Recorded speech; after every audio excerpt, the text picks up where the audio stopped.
This podcast may contain explicit language. That'll be the day. The Searchers is next.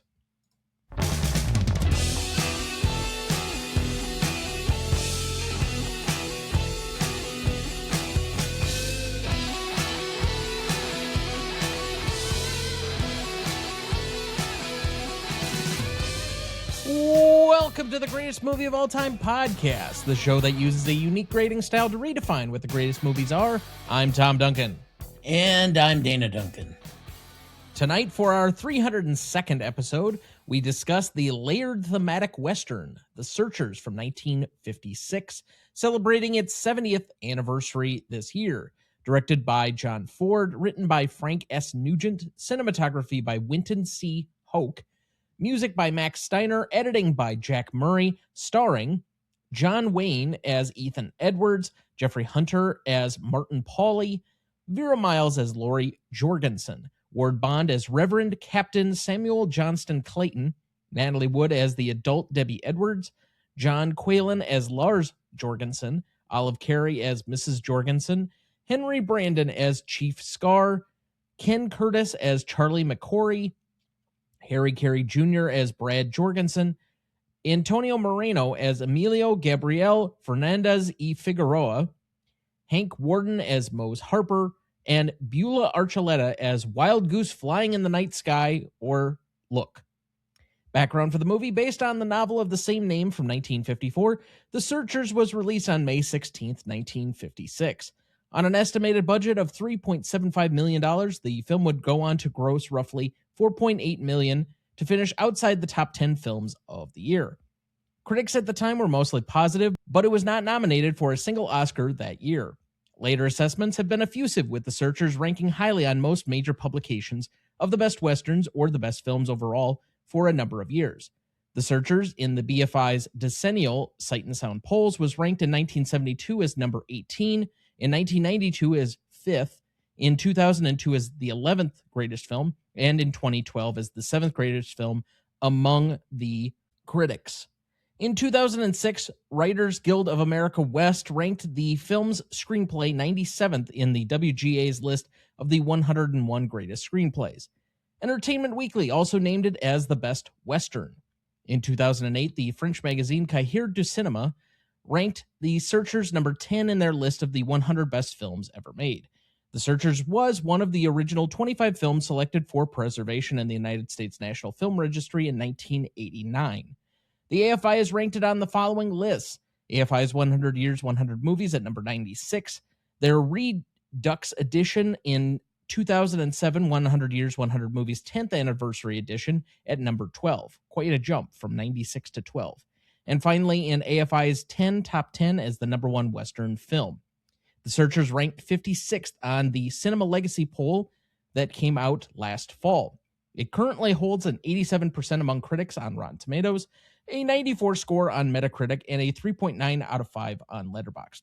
But of course, we can't do this all by ourselves, so we bring in our returning celebrity guest, a film critic and CLP contributor. It's the Biscotti box office bruiser. Please welcome back Kristin Battestella.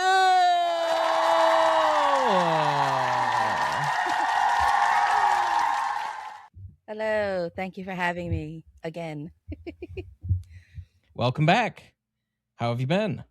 Good. This is my second time here now. So after going through all the massive Cinema Legacy poll, which I kept saying, The Searchers number 56. What? Really? No, it should be higher. Should be higher. We'll get into it, I'm sure. Fair enough. It was also the only John Ford film to make the list of the top roughly 122 films. Mm-hmm. Yeah, it's a little bit of a sacrilege. I'm not a fan of recency bias, so. I think there are others in your camp as well, and it was spread out for the most part, with most of the films on that list skewing older, to be fair, because there was only one film within the last 5 years that made that overall list, which was a Best Picture winner in Oppenheimer. And frankly, the two highest decades were the 70s and the 90s, which is somewhat reflective of the contributors that were participating in the poll. But even so, just not a lot of John Ford love. Now, I did vote for one John Ford movie, I'm pretty sure, but it was not this one. Sacrilege. Don't I say voted that for this one. Good. Yes. But I also had Grapes of Wrath. Did you? Okay. Yes. I knew we had covered that early last year, so that stands to reason, of course. But, Kristin, I believe the last time you were on the show, you said that this was your favorite film, and you're on record as saying that. Is that correct? That is correct. Yes. Okay. I think people are surprised by that. I don't know why, but okay. Well, I think it's mostly, and I've seen this bandied about and trying to do some of the research. This is a film that a lot of people know of because it's very critically acclaimed and it's very influential on a lot of big name directors. But it's also a film that not a lot of people have seen, even for a John Wayne film. Yeah. So why is it your favorite? I saw it at a very young, informative age. I guess that we've got multiple generations now who don't have the ability to just see this on video or see it repeated on cable so often. So I think it's maybe fallen out of just being visually accessible to a lot of people. But then when people see it, they're like, wow, I get it. And I mean, I was just to think now that we're talking about, the big films from the 70s and the 90s being the biggest. And it's like to think that here I was in the 80s watching movies from the 50s that are as old now as movies from the 90s. It's a little scary times. But this wasn't the first film I saw, but I was still like 3 or 4 years old. I was very young when I saw it, back when it was exciting. We first had a VCR, and to go rent all these old movies to see again for the first time. The idea that there wasn't even a lot of things on VHS to see, that it was exciting of, even my parents, of like, I haven't seen this movie in 30 years, so to be able to rediscover like all these new classics through VHS again. And I remember thinking it was so long and so arduous, and I fell asleep, and I woke up the next day, like I said, oh my God, did he find her? My parents were like, what? I'm like, did he kill her?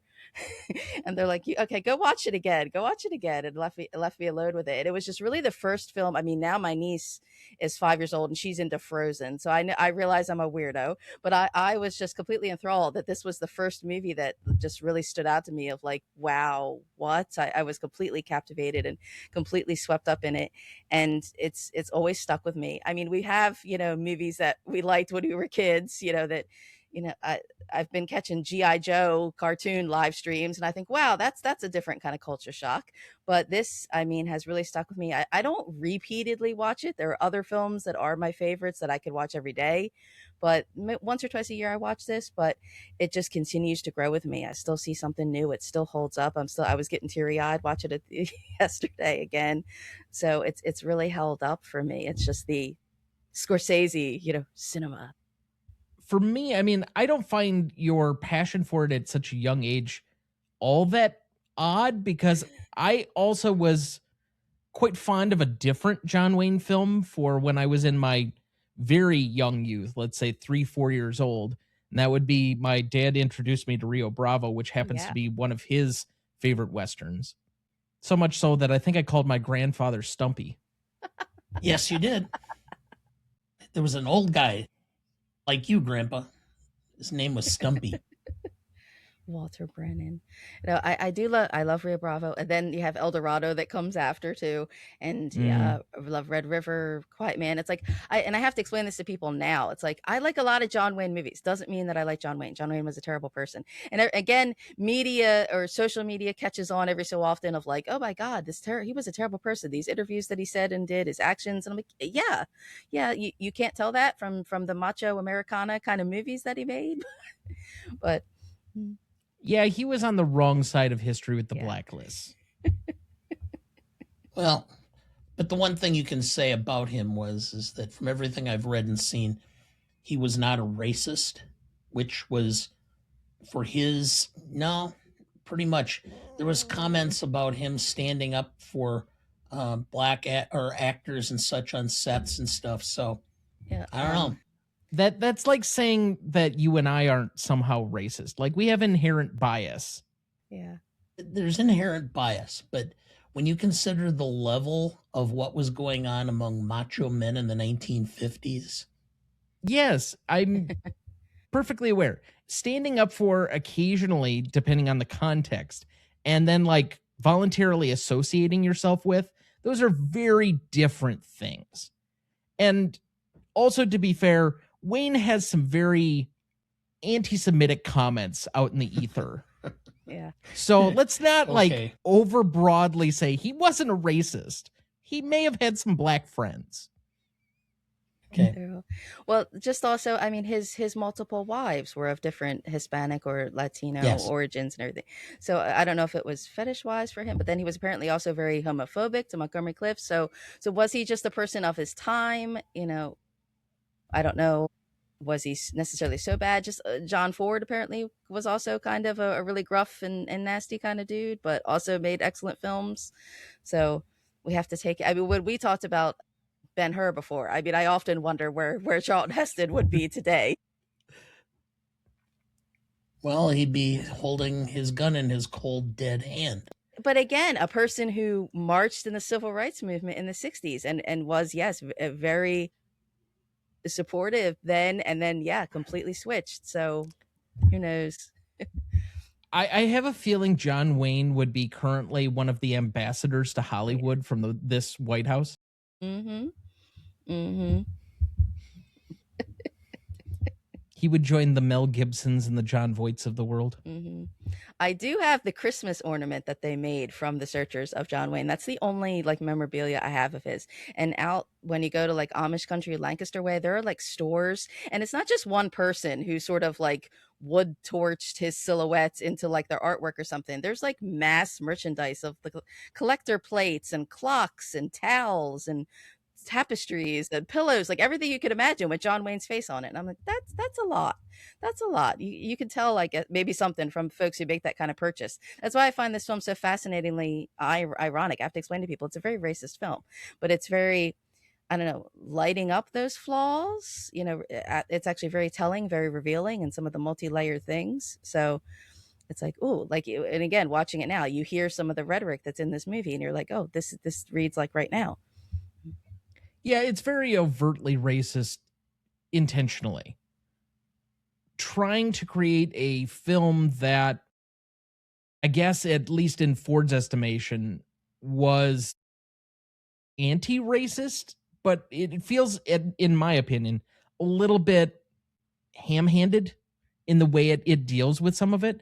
I understand, obviously, there's going to be racism in the 1800s of America in the West, particularly towards Native Americans. That happened. I mean, what are you going to say? That's at least factual. But also, did we have to lean into it quite so hard? Yeah, your German actor who's playing your Comanche chief, your Mexican in his ridiculously giant sombrero. Yes, that's what I find fascinating about it. It's supposed to be 1868, but you're looking at this I see all the 1956 racism right in here too. Yeah. So, Dad, what is your relationship to the film? Well, this is a film that I remember watching with my dad when I was a kid, when it came on the Thursday night movie or whatever it would be. They would show these. And this isn't, whether you believe it or not, for a Western, is rather an intellectual film. It is not nearly, the action Western that a lot of Westerns of that time frame were going. So as a kid, it was kind of boring to me. I just remember that being the case because there wasn't anything really going on. They're just riding around looking for Scar and Debbie and, whatever. It didn't seem much. And it wasn't until later on that I saw the film again. Oh boy, I had to be in my mid to late 30s when I saw it again. And at that time, it was much more nuanced than I had originally remembered. So, but it did bring back some of the memories that I had, which I'm trying to remember my dad's attitude. I mean, this was in the days probably when I was watching it, when my dad was more like Archie Bunker than anything. And voting for Goldwater? Yes. And then somewhere along the line, he became a liberal. And I still who the hell are you? I mean, did we have aliens come down and take him away and replace him with somebody? Because some of the things he said and did, I was like, I don't know. But And I don't remember his attitude. I do remember some of the attitudes in general during that time frame, and I do know that there was a lot of prejudice yet against Native Americans, African Americans, Arab Americans, etc. during that time frame. Let's just put it that way. It changed over about 10 to 15 years, at least in my house. Okay, I was going to say, in my estimation, there is racial progress that we're currently under. However, we've had a significant backlash to a lot of that racial progress. Yeah. Yeah. I never expected to be in these attitudes again, having to tell my parents, hey, I got called a them, you Italians. Yeah, those people like pizza. I thought my parents thought we're back to this. Okay. I think the only time I've been referred to as a group is usually about Packer fans, and it's by Bear fans. Yeah, Flyers fans are different. Yeah, that's a whole different beast. That's fair, but as the resident Penguins fan on the show. No, I loved Mario Lemieux. I liked those early 90, 92 Penguins. They were really awesome, but I don't like Sidney Crosby. I'm sorry. It's all right. We'll take our 3 titles and be just fine. But anyway, I think this is my 3rd or 4th time with this film. I don't think I saw it until college. I think I put it on because it's a celebrated, like, big title, but it wasn't one that I, like, really grew up on in any stretch. When I originally watched it, I thought it was fine. Like, I didn't see anything particularly special about it. I still am very much struggling to see what other people see in this film. I want to like it. Like, I don't dislike it, but I think it has some definite problems. I think the 3rd act, most specifically for me, has a lot of story issues, and it doesn't really land the plane well. It feels very much like a slapped together Western from the 1950s that celebrated much more for its cinematography than anything else. And, like, I get that. The cinematography, if you saw this like in an actual theater with the VistaVision, makes a whole lot of sense to me on that front. And that will definitely come back up when we get to kind of the nominations and the awards later in the show. But as far as the storyline, and I tend to gravitate a lot towards character development and towards story. To me, the plot of this is a little bit convoluted. They leave some stuff out that's really key. The character of Ethan is somewhat confounding.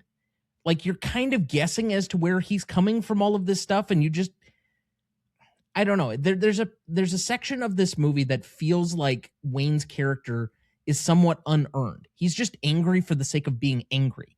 Now, if you gave him the requisite background, the quote unquote file scene early in the movie that says this is why he's angry, or gives him like some level of motivation that's communicated to the audience, I think I'd have an easier time understanding who that is as our central character. He's already angry because how many derogatory comments does he mean about or make about the end of the Confederacy and the Civil War? I didn't give up my sword. Yeah. That, again, so he's already angry. Yes, I understand, which is what I said. But the point being that he's just preternaturally angry. It's like, funny. What sort of character is that? I've never read the book. I've been too beholden to the movie. There's other materials, other films that I've seen where I've absorbed everything. I've read, I've compared, contrast. Like Shane is an entirely different book than what you get from like the all gun-ho white hat Alan Ladd kind of movie. And so I've never read this book, so I don't know if there's other backstory or not. And because I've seen it so many times, there are other little lines, other little details that maybe you do pick up along the way. But it's like the beginning, I think like that first like 20 minutes or so where you get him talking about like, yeah, what happened in the Confederacy. You get him like a half breed to Marty. Like you get kind of like, oh, okay, what's going on here? And that like opening is like, okay, very good. But then you're right. Then there is later, like, why do we have this kind of montage kind of in the middle? So it's like there are parts that I feel like maybe they had to drop or change things in order to suit this is a 50s Western. And to fit it in under 2 hours. Like the scale and the timeline of this, if this were made in the last 10 years, this is at least a 3-hour film. Yeah, if Kevin Costner had a hold of this, yeah. Part 1, part 2. We won't go there. Because Kevin Costner, well, anyway. Yeah, but part of the problem is that if you would have made the central film all about Ethan and his proclivities, no one would have wanted to go and see it in 1956 because it would have been too dark and too nemesing. You had to throw in Ken Curtis and his ha ha ha. I mean, come on, and putting putting in Moss and making him a half-wit. I know you had to lighten it up, but it almost got cartoonish at times. Well, it most definitely did. Like, there's some gross overacting in this movie. Yeah. Particularly from Jeffrey Hunter. Yeah, there's some humorous scenes that you're like, oh, that was intended to be funny. Oh, okay, I get that. And then you're like, oh, that was a little over the top. Was I supposed to laugh at that? Inadvertently? Okay. Yeah, like the Will reading scene feels a little bit overdone to me, but okay, I get it. Maybe that's why I latched onto it as a kid, but because I saw it at the Princeton movie theater. Yeah, big screen. I said to my husband, because my husband kind of half paid attention, the couple times I was watching it. I said, "You're coming to see it with me," and he's like, "I get it." He says, "I do get it." He said, "It is a great movie." He says, "I don't love it the way you do." He's like, "But I could see what it's trying to do, but no, it's never going to be one of my favorites." Well, sacrilege. Dad, do you have our plot summary ready for us? I do. The Searchers is a powerful Western directed by John Ford. The film stars John Wayne as Ethan Edwards, a bitter, restless Civil War veteran who returns to his brother's Texas home after years away. When a Comanche raid destroys the family and kidnaps his young niece, Debbie, Ethan sets out on a long, obsessive search to find her. He is joined by his adopted nephew, Martin Pawley, played by Jeffrey Hunter. As the years pass, the search takes Ethan and Martin across harsh desert landscapes and through dangerous encounters. Martin begins to question Ethan's growing hatred and his true intentions if they ever find Debbie, now played as a teenager by Natalie Wood. The film explores themes of revenge, racism, and redemption, building toward a final confrontation that tests Ethan's humanity. Thank you, Dad. Okay, so what is the film about? Obsession and blinding hatred is what I went with. In its simplicity, it's a simple A to B. A girl's abducted. They go through, snow, desert, buffalo, and do they find her or don't they? But it's very simple to say that. That would be any other Western of the era. But this has, I think, so much more depth to it because it is examining a lot of deeper, shadier, multifaceted things. Your Reverend is also your Texas Rangers captain. I love that. I will get into my thoughts on this later on in more detail, but I think ultimately this film is about, I think it's Ford's effort to kind of expose the anger and racism of the Old West, and that was predominant through Westerns. And ultimately, and I'll get into this when it's into the classics, is this John Ford speaking to a 1956 audience, or is it John Ford speaking to a audience 30, 40 years later? See, but the undercurrent of less overt racism through the Westerns of the time period, I think is actually much better confronted by a movie like Blazing Saddles, which wears it on its sleeve at every possible moment and makes fun of everybody for it. It turns it on its head instead of putting it right in everybody's face. But I think that's, whether you like a deeper examination that's more harsh and raw as opposed to satire, I think that says a little bit about you as a moviegoer. But something like Blazing Saddles would not have existed without the Searchers. Because again, now, as we'll get into, like legacy and classicness, because you've got modern audiences who are accustomed to There Will Be Blood and Unforgiven. We had that new wave of dark, here's what gritty Westerns really are. Or a little before that, you had something like Little Big Man, like, oh, we're going to be raw and accurate, or The Wild Bunch. But you wouldn't have any of those without the Searchers, because before this, like when I was a kid, the Western was like Roy Rogers, Dale Evans, all the singing cowboy, like I said, Shane in the white hat, Jack Palance in his black hat. It was very stereotypical. Even John Wayne, like we said, how many movies did he make where he's the sheriff and he's going to hold up in like the town, the jail cell, and all the bad guys are going to come siege him. And, Walter Brennan sings a song with Ricky Nelson, like, so there was a certain ideology. And even John Wayne went through that phase of doing the war films, Flying Leathernecks, where he's the good guy, he's the hero. So all of a sudden you have this movie that comes along for 1956, and like you said, it's not a shoot 'em up constantly. There a lot of times you're just watching their silhouette. They're riding their horses through this place, they're riding their horses through that place. It isn't that beautiful, and terrible things are said instead of like rah rah rah. You're like, this movie's really dark, and this is very surprising that John Wayne is not the obvious hero here. And that's, I think John Ford was doing the best he could at the time. But I guess if maybe folks are coming back to this now going, oh, it was too on the nose, maybe it was too heavy handed, because we have the benefit of all the other Westerns that came after. And it's not just that, it's the time frame.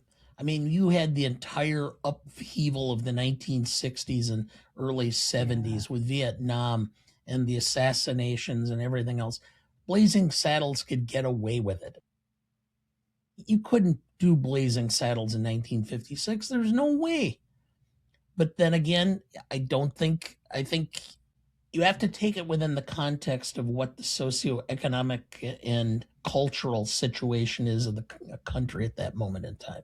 And I think Ford did about the best job he could in 1956.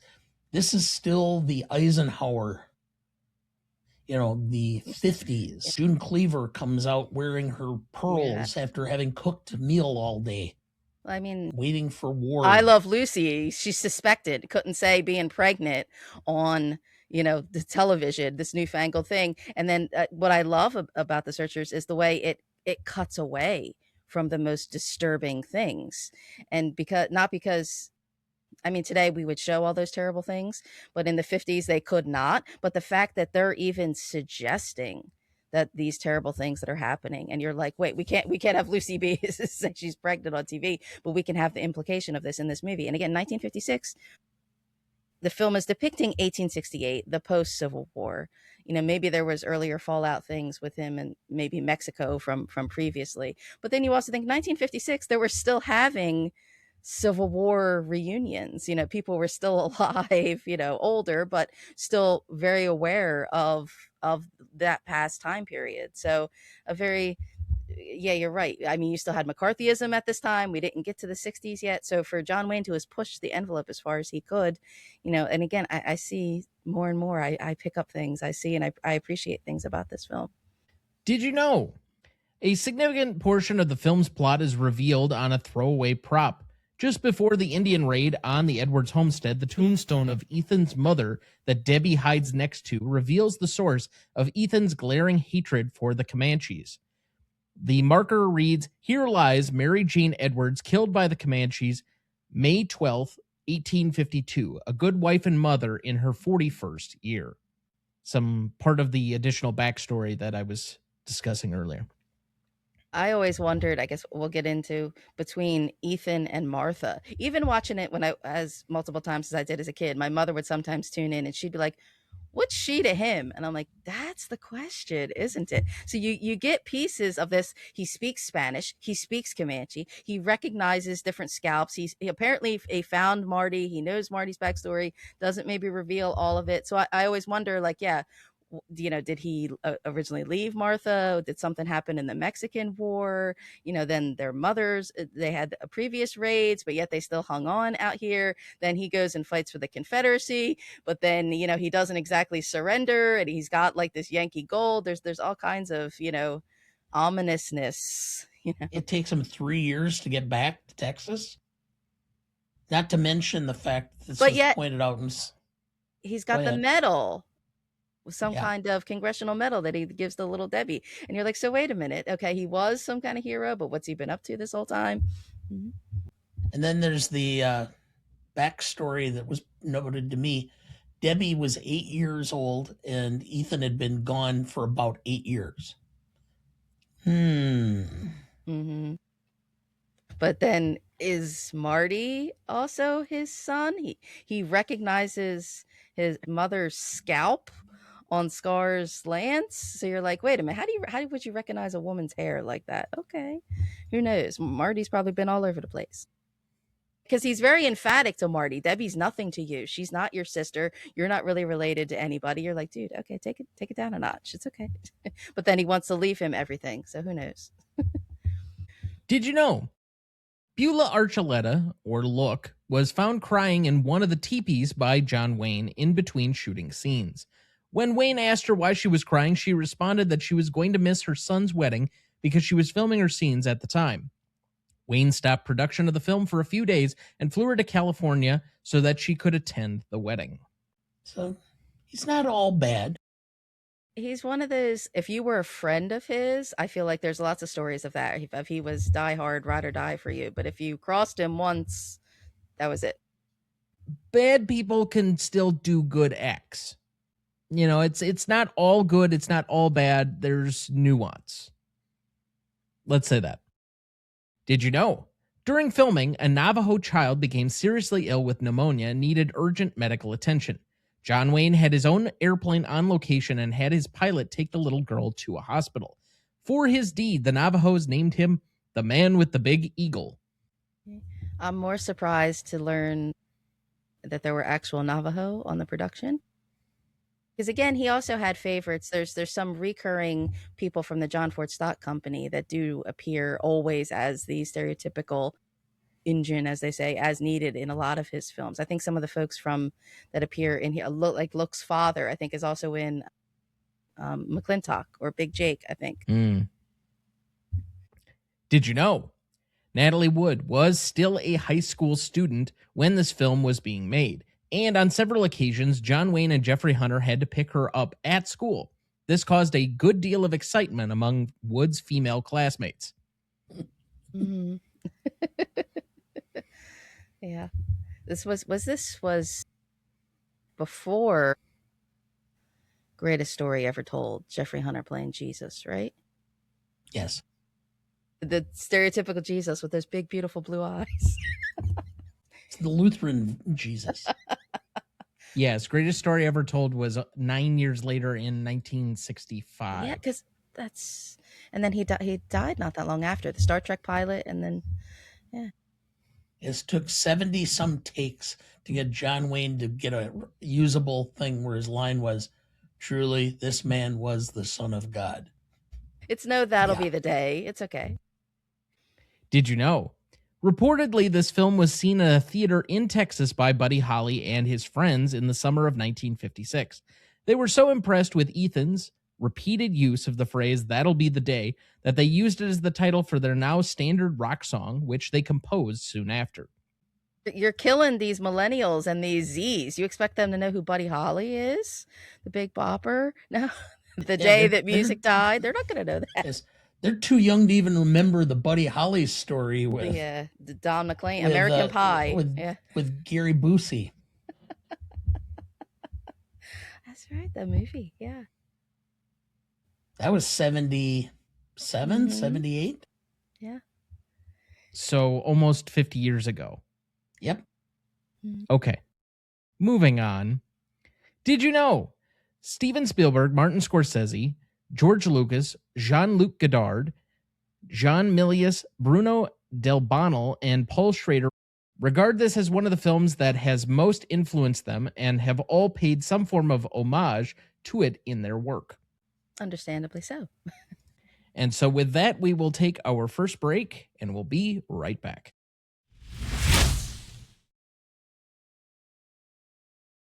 Before we jump back into the episode, next week for our 303rd episode, we discuss the comic book adaptation V for Vendetta from 2006, celebrating its 20th anniversary. Directed by James McTeague, written by the Wachowskis, cinematography by Adrian Biddle, music by Dario Marianelli, editing by Martin Walsh, starring Natalie Portman, Hugo Weaving, Stephen Ray, Stephen Fry, and John Hurt. You won't want to miss that one, so watch ahead of the show by searching the Real Good app to find where it's streaming for you. That's REELGOOD. Before we get too much further, let's check in with our guest, Kristin. What is going on with you? What are you working on, and where can people find you? Well, mostly I can be heard on the Women in Session podcast.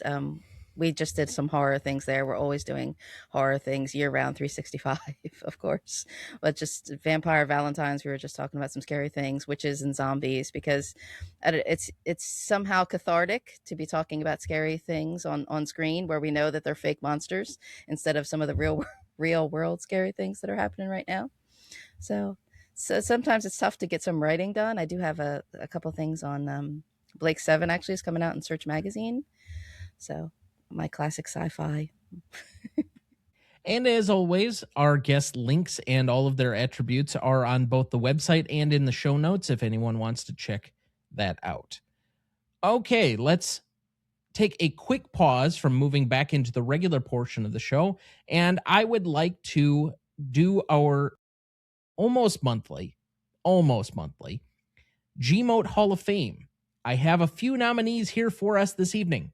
I have one director, I have two actors, and I have one composer. Dad, who should we start with? Let's start with the music. Okay. This person has been responsible, and for everybody at home, since I regularly forget to do all the background of this, the qualifications for the GMOAT Hall of Fame is that you have to have worked on, in your specific field, 5 movies that we've covered during the life of the show. So all of the movies that I've named are ones we have episodes on. In this particular case, this composer has worked on Gone with the Wind, Casablanca, Key Largo, The Caine Mutiny, and tonight's movie, The Searchers. I give you Max Steiner. Yes. Yeah, He's not necessarily a person that comes to mind or name like John Williams, but it's like when you hear his scores, you notice. You go, oh, who is that? I like that.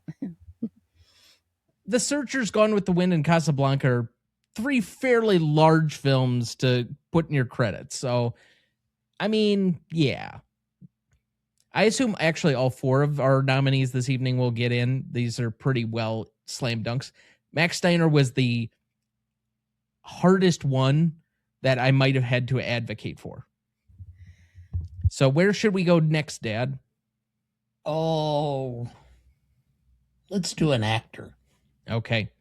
This person is known primarily as a character actor. He has graced our episodes with films such as The Quiet Man, Rio Bravo, The Grapes of Wrath, Mr. Roberts, It's a Wonderful Life, and The Maltese Falcon, as well as tonight's film, The Searchers. I give you Ward Bond. Of course. Yes. Of course. I mean, Ward Bond would have probably been in a couple more if he wouldn't have had his heart attack and died. Like I said, all 4 of these I would be very hard-pressed not to get in, but just saying. All right, where do you want to go with our remaining last 2? We have 1 actor left and 1 director. Let's do the director. Oh, this is going to be an absolute shock to you. This is the 5th different film that we're covering for this director tonight. He is responsible for Mr. Roberts from our season 1, The Grapes of Wrath, which we covered last year, The Man Who Shot Liberty Valance that we covered several seasons ago, but it was a great film, The Quiet Man, which I think places inside the bottom 10 of our overall list, and tonight's film, The Searchers. I give you John Ford. Yes. Yes. In any debate? No. Okay. Which reminds me, I've got Scott Eyre's biography of John Ford that I've been sitting on my shelf. I should pull it out and read it. Okay, finally, we get to our last actor of the evening for our nominees. This person is responsible for being the lead in at least 5 movies that we've covered. I think you know who I'm going to be discussing here. We have Rio Bravo, which we covered for our 25th episode, The Man Who Shot Liberty Valance, The Quiet Man, The Searchers, and Red River. John Wayne. Boy, this is a tough one. You just said so many great movies. Yeah. Yes. Okay, so tonight then, for our newest inductees, which will go in our March 2026 class, I give you Max Steiner in the category of composer. He will be our 7th composer behind John Williams, Dmitri Tiomkin, Bernard Herrmann, Franz Waxman, Mark Scheiman, and Hans Zimmer. Then we have 2 actors in John Wayne and in Ward Bond. They will be our 11th and 12th actors on the GMOAT Hall of Fame behind James Stewart, Harrison Ford, Morgan Freeman, Matt Damon, Brad Pitt, Tom Hanks, John Ratzenberger, R. Lee Ermey, Robert De Niro, and Dennis Hopper. And finally, John Ford will be our 8th different director behind Steven Spielberg, Alfred Hitchcock, Billy Wilder, Christopher Nolan, David Fincher, Stanley Kubrick, and Rob Reiner. So I think we're building quite the Hall of Fame. However, Yes. we still have yet to induct a single actress into the Hall of Fame, a single cinematographer, and we even have a casting director. So, take it for what it's worth. But these 4 new enshrinees will bring us to 7 for the year and to 35 total enshrinees during the course of the show. But we got to be pretty close on one actress. we're pretty close on a couple of actresses. By last recollection, Julia Roberts, I think, is the closest that she has 4 so far that we've covered. Then Grace Kelly's got 3 that we've covered. And Katharine Hepburn has only had 3. Bringing Up Baby, Philadelphia Story.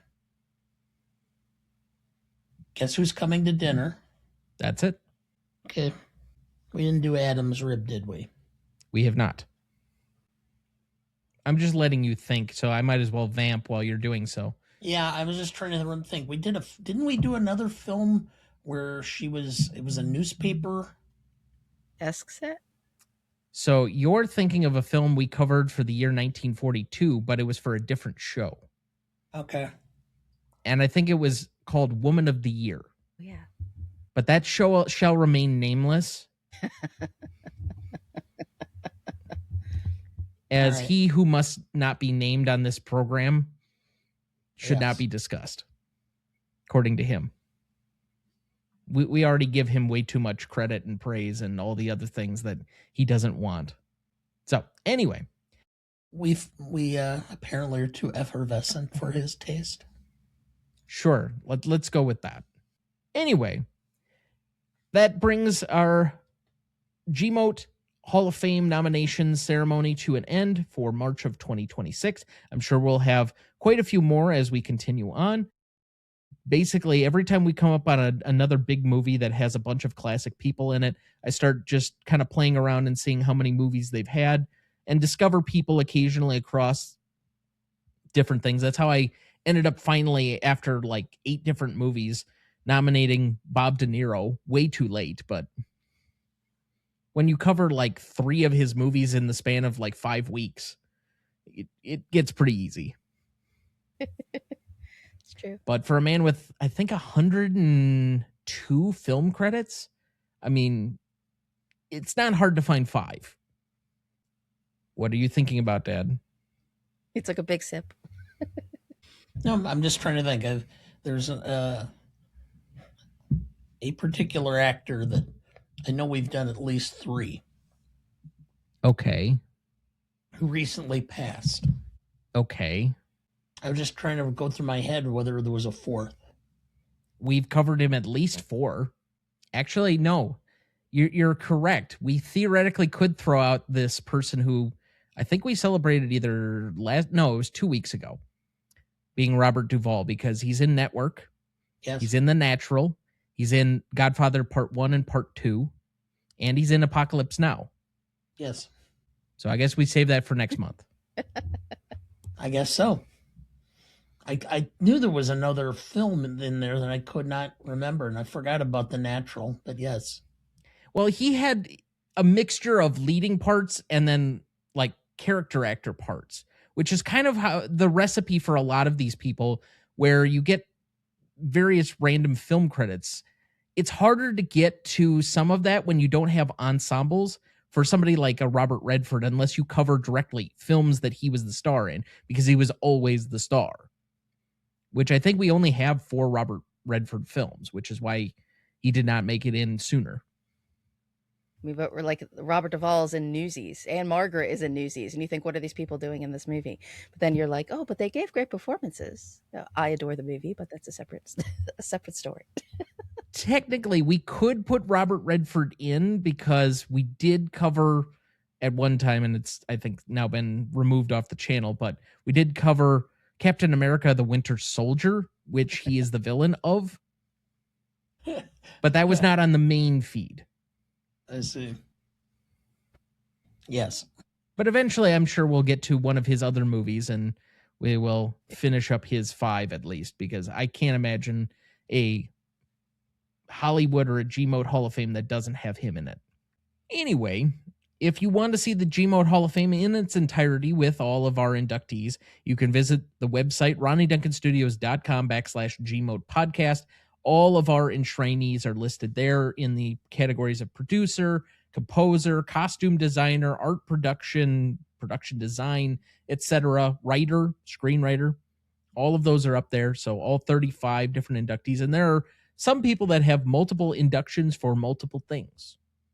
So like Stanley Kubrick and Billy Wilder are in at least twice. I think actually Kubrick might be our only 3-time nominee in writing, directing, and producing. All right, moving back into the rest of our program. Dad, we left off at best performance. Who do you have down? John Ford. I just think John Ford's really the star of this film. I think he is about the pacing.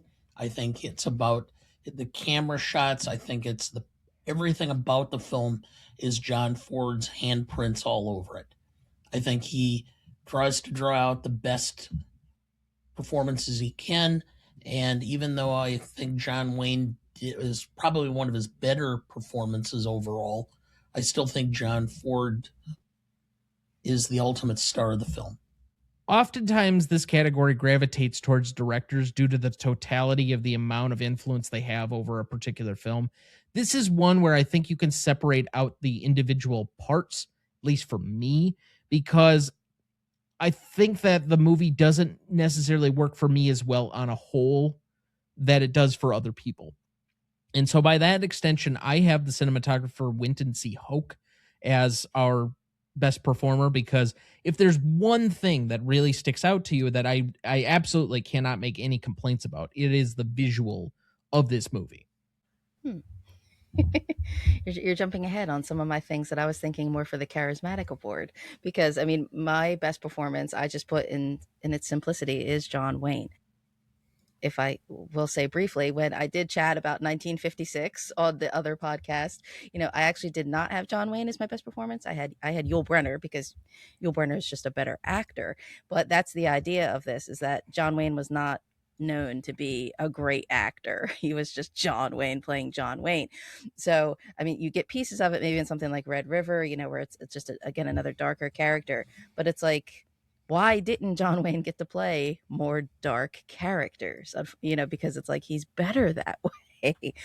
So just the way that Ford frames the camera around him, because we have such huge cinematography, but then we have no close-ups of John Wayne in this movie, where it's like even the camera stops because it's afraid of him. You get a couple zooms, a couple medium shots, but it's like he's grizzled, he's scary. There's near the end where you get maybe the closest that you're going to get, where it's dark right before the raid, and you get like just this little like highlight of his eyes where you're kind of like, okay, he's evil, we know his intention here.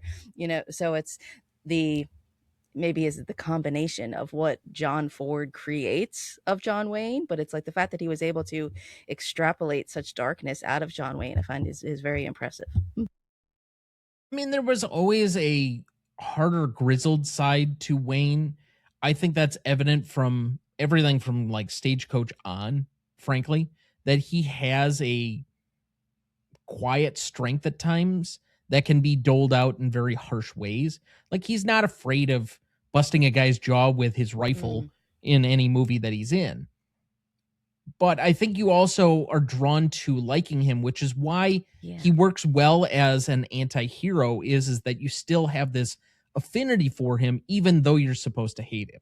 Mhm. And that's why eventually I went with him as my second performance here. I think it is, I mean, it's probably not his best performance, but it's probably his most complex performance in my mind, because there is a lot that he seems to hold on to or hold back from conveying on screen.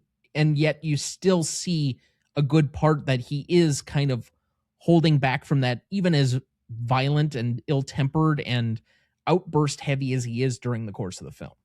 Mhm. That's again, I think we're just in the trappings of 50s cinema. Like when we talked about Ben-Hur, of like, Charlton Heston being so over the top. Like I said, but some of his moments in the Ten Commandments, ironically, where he's jokingly, we were laughing about, is he could be subtle, and that was better when you got him being quieter. And like Wayne maybe just didn't have the skill to be able to do that, or he was just in the 50s trappings of, I still have to be cool, I still have to be badass, or in a weird way reserved. Like he's not the kind of method actor who was going to really get down into his emotions. So I think this is better than True Grit, which is what he wins all the things before, which was more because he was so beloved, which I always find so baffling. But so the idea that even when he was kind of badass and macho, he was still cool. And then in this you get, he's very serious and he's very dark, and as you're going through the course of the film, you're like, this is not good, this is a kind of scary. Like, what if we took all the good things that we liked about John Wayne and suddenly made them, pretty menacing? And you're like, damn, that's impressive. I could appreciate that, even if it is still within the 50s trappings.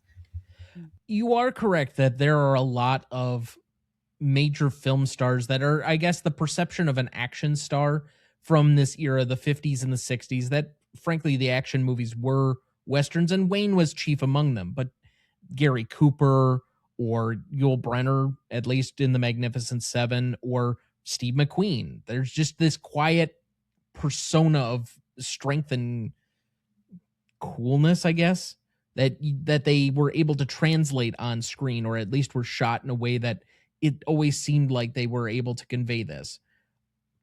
But then you also did have your occasional Jimmy Stewart that could be extra vulnerable, or a Montgomery Clift that had a certain thing that they felt like a very injured soul.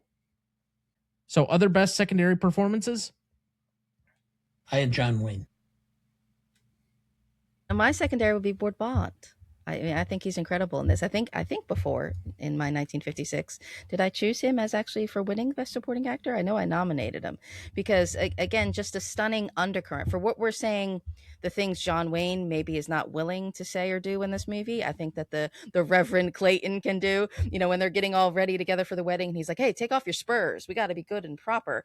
But then when they're doing the raid, and he's shouting hallelujah when he's shooting at the Comanche, but then he stops John Wayne from shooting them in the back. But then he's given the injured man his Bible, like, "Oh, this is really good." So the dichotomy, I think, in the characters really kind of encapsulates this sort of the undercurrents of religion and culture kind of mixing together here. He's like, we're the Texas Rangers, but right now we got to put on a wedding. He's always really good at playing comedic, oafish characters that also need a hint of seriousness in them. And he did that across a lot of films. I mean, even in It's a Wonderful Life, he's kind of got that bent to it where he's got to obviously play a cop. He's going to be serious in the movie. He's got to be the one that discovers Jimmy Stewart. Then they have that interaction after Stewart comes back from the dead, essentially. But he's also like flailing around in the snow for him. And, he's singing in the rain and things of that nature. So there is a quality to him that he was not in the same category as Wayne. He wasn't too proud to do certain things. He was very willing to do the character actor bit. And I think that's why he's as likable as he is across how many different movies, even though they were discovered at the same time by the same person. Mm-hmm. The John Ford Stock Company. Well, Ford literally pulled them out of USC football practice. Mm-hmm. Anyway, my most charismatic award goes to Vera Miles here. And I am sad to say, I think this might be the last time that she comes up on the show.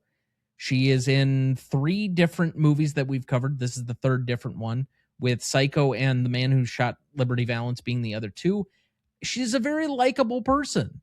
I'm sorry that she didn't get in better films, that we could have her be the first actress nominee in our Hall of Fame, because I think she'd be well deserving. But she's got this desperation and vulnerability and longing down.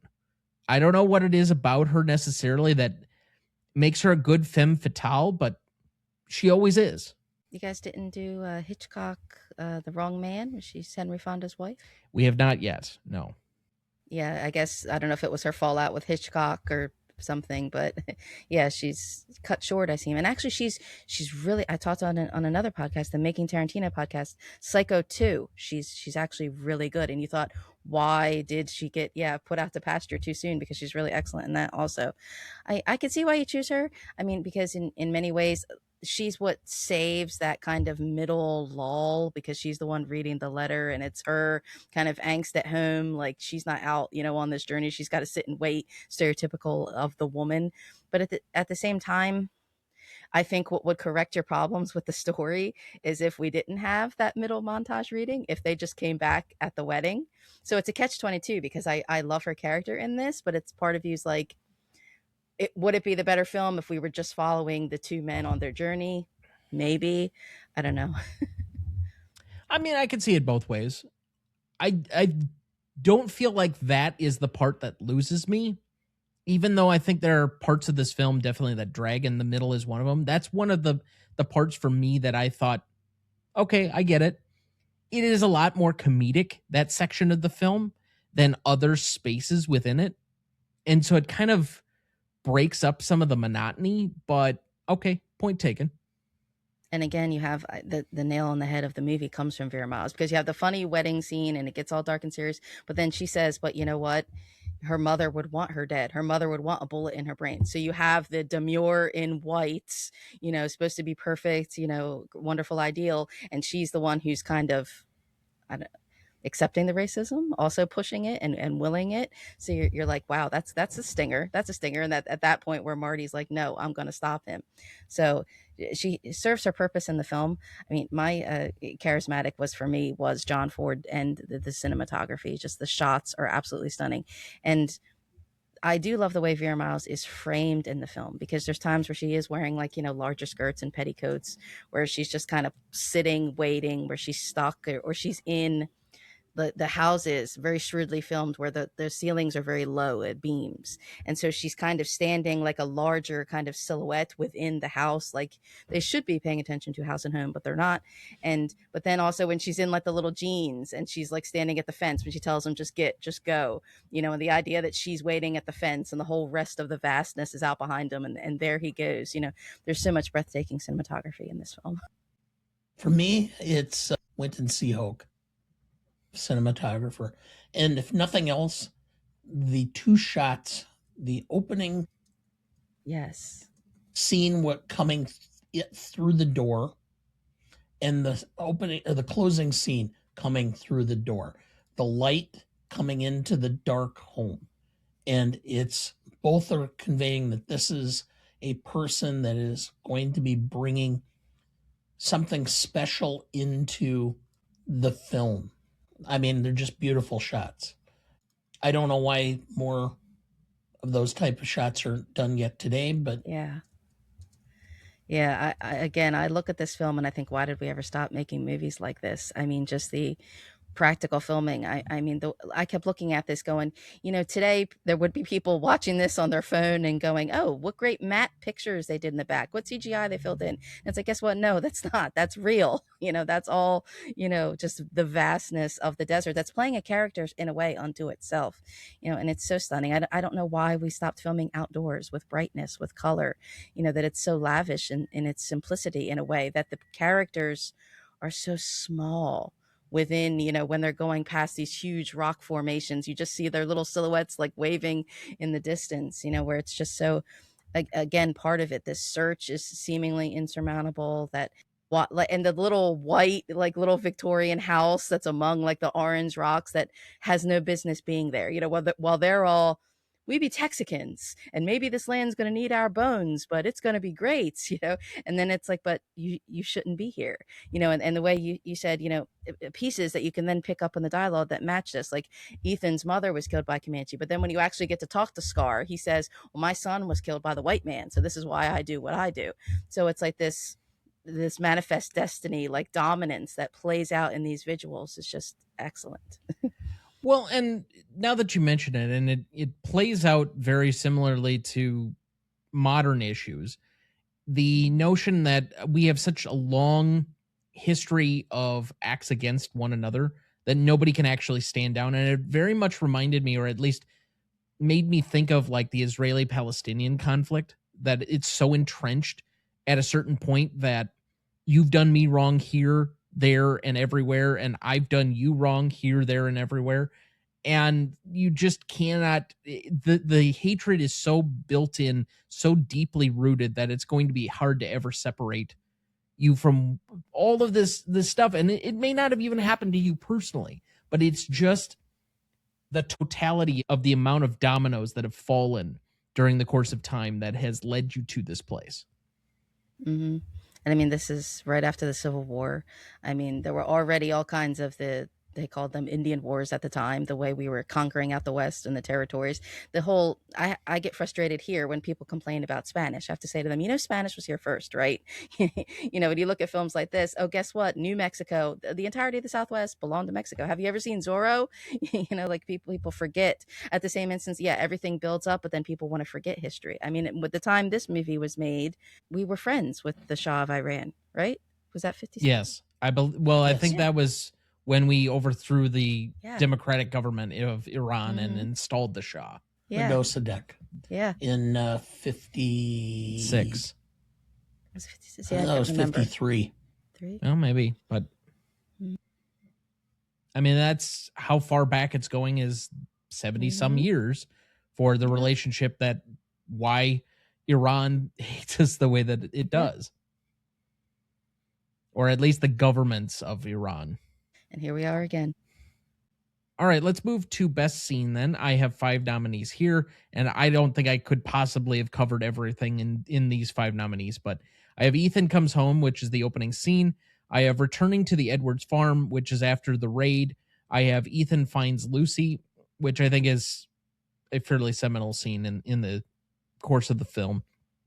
I have Martin's Last Letter, which is kind of this montage thing that we've talked about a couple of different times. And then I have Wedding Night, which doesn't even cover the final battle, 10 minutes of the film, whatever you want to call it. So what did I miss, according to you guys? What else would you add here? Those are pretty good. I mean, that entire opening sequence, I guess the first 20 minutes, everybody, whether you've seen this film or not, I think anybody who's seen like the TCM kind of montages or something recognizes those door frame kind of shots that opens and sets the scene. And when he's calling out to Martha, the whole sequence is just incredible. Like, even if you think it seems slow and dry, or you think you're into a stereotypical Western at that point, it's like you're hooked. You're like, okay, wow, we met these people, there's issues, things are happening, and now we're on a goal. It was little Lana Wood, and now we're going to find her. And then when you get the Lucy moments, I mean, that is, if there's any time where John Wayne is getting out his rage, it's kind of funny because there's the gif of that it's easy to kind of plug in, like I've used it to you guys, spell it out, draw me a picture, but the fact that the movie goes there, that he's willing to go there, is like that's pretty incredible. And then you get the little bit of the afterthoughts where it's the Harry Carey Jr., Brad, her fiance, runs out in, and then he just later says, I wrote you a letter about your son's death, sorry, which is very cold. So the way he can go from such rage to such cold is very touching. So there's a lot of big scenes of this, but then there's also little small things within scenes as well, I think, that are really excellent. Dad, any other nominees? No, I don't have any. I mean, I could add some, but I'm not gonna. They're not something that I'm gonna pick for our categories anyway. So what difference does it make? Okay, so then out of these 5, what is the best scene? For me, it's Martin's Last Letter, because it so encompasses so much of what's going on throughout the film. There's certain elements of comic relief from it. There's so many inter interweaving Intertwining. of interweaving of different elements of the stories. So to me, it builds the gap, or the from the middle of the film, or the first portion of the film, to the end. And I think that vehicle in and of itself was mastercraft in weaving all that together. Yeah. As much as we were kind of lampooning, like, what is going on here? Why did they montage part of the story? Why is this seemingly a low point? It does really the best that it can do. And because I think you have to step out of John Wayne's sort of focus. So you get a letter from Marty's point of view. So he's getting the marriage, jokes. But then that's when they go to the fort, and that's when you get like the shots of John Wayne where he's looking at like the other crazy white girls who have been rescued, and that's where that camera won't go any closer. And that's where Marty's saying, I don't quite understand, when he starts to kill all the buffalo. And he's like, we only wanted one thing to eat. And he's like, no, he's like, they're going to starve themselves. He's like, there's not going to be any food in their bellies. So you need to both advance how much time has passed, and have Marty is the one saying how far gone Ethan has gone. So it's like the montage serves its purpose in a way. I mean, I wish maybe they had done something differently if we had only been the two of them, isolated and seeing that rage. But the montage really does kind of put everything all together. And I guess the humor of the wedding would be even more out of place if we didn't have some of the humor in the letter first. So the fact that there are a couple humorous beats, I get why they had to do that. But the more you see it, then you're also like, the humor is also kind of deflecting the darkness that's coming to a head in the film. I went with Ethan Finds Lucy. I think it is probably the most emotionally wrought heavy scene specifically. And there's an element of, some people have guessed that there's a pantomiming metaphor that Wayne performs to basically insinuate what happens off screen, or what has happened off screen. But he is clearly, for a 1956 audience, this is the closest you got to discussing sexual assault, which is obviously still a very heavy topic now. I mean, I think they actually do a fairly good job of discussing it, but they don't go into as much depth as I would have liked. But also, I understand the limitations of making this during the Code era. Like, there was not much you were going to be able to discuss. And the fact that they got even this far is somewhat laudatory. Well, again, little pieces within little things. In the beginning, after the houses are smoked, when he's calling out for Martha, he picks up her dress out of the ground, and then he goes, and you don't see what has happened to her body, and he slaps Marty to not let him look. And that's I find a very silent gesture of like, why is she disrobed? And you're the insinuation of that, and then for him to progressively act like it's no big deal, or he's got this job to do, and oh yeah, I guess I lost my Johnny Reb coat when I was going through that pass, and he says, I wasn't going to mention it to you, I wasn't going to tell you. But then he sort of just lets out this rage and saying, don't ask me, don't ever ask me, I'm not going to say anymore. So very good fitting heavy moments that still get you, even if you think it's somewhat overacting, but it's like, oh, I didn't expect that from John Wayne. Yeah, certainly. Favorite scene for me, I have Wedding Night as my listed one. I find it to be fun, engaging. It's a capper on kind of where we were already led for a good portion of the film, when we're kind of in this middle second act, more or less. It's kind of leaking into a third act, more or less, towards the conclusion of the film. We started it with the letter and that kind of montage back and forth of various different things. But we finally get the capper for what happens between our B storyline, between Martin and Laurie. And all of that kind of comes to a head. Eventually, we find that our search is ended, essentially. And then we get the conclusion behind that. But I just find it to be fun, engaging, and a good reward for the audience for basically sticking with it through the at times dragging middle act. For me, I have both my favorite scene and my most indelible is finding Lucy. Although I would point out that your comment about the wedding scene is kind of fun. And, if you knew anything about Ken Curtis's career, he started out in the Sons of the Pioneers, which was a cowboy singing group that did all the shorts. Was on with Gene Autry or with Roy Rogers and made all the shorts in the 30s and 40s. And then he did this and a few other films. And then he ended up as Festus on Gunsmoke, which most people of my generation would recognize immediately.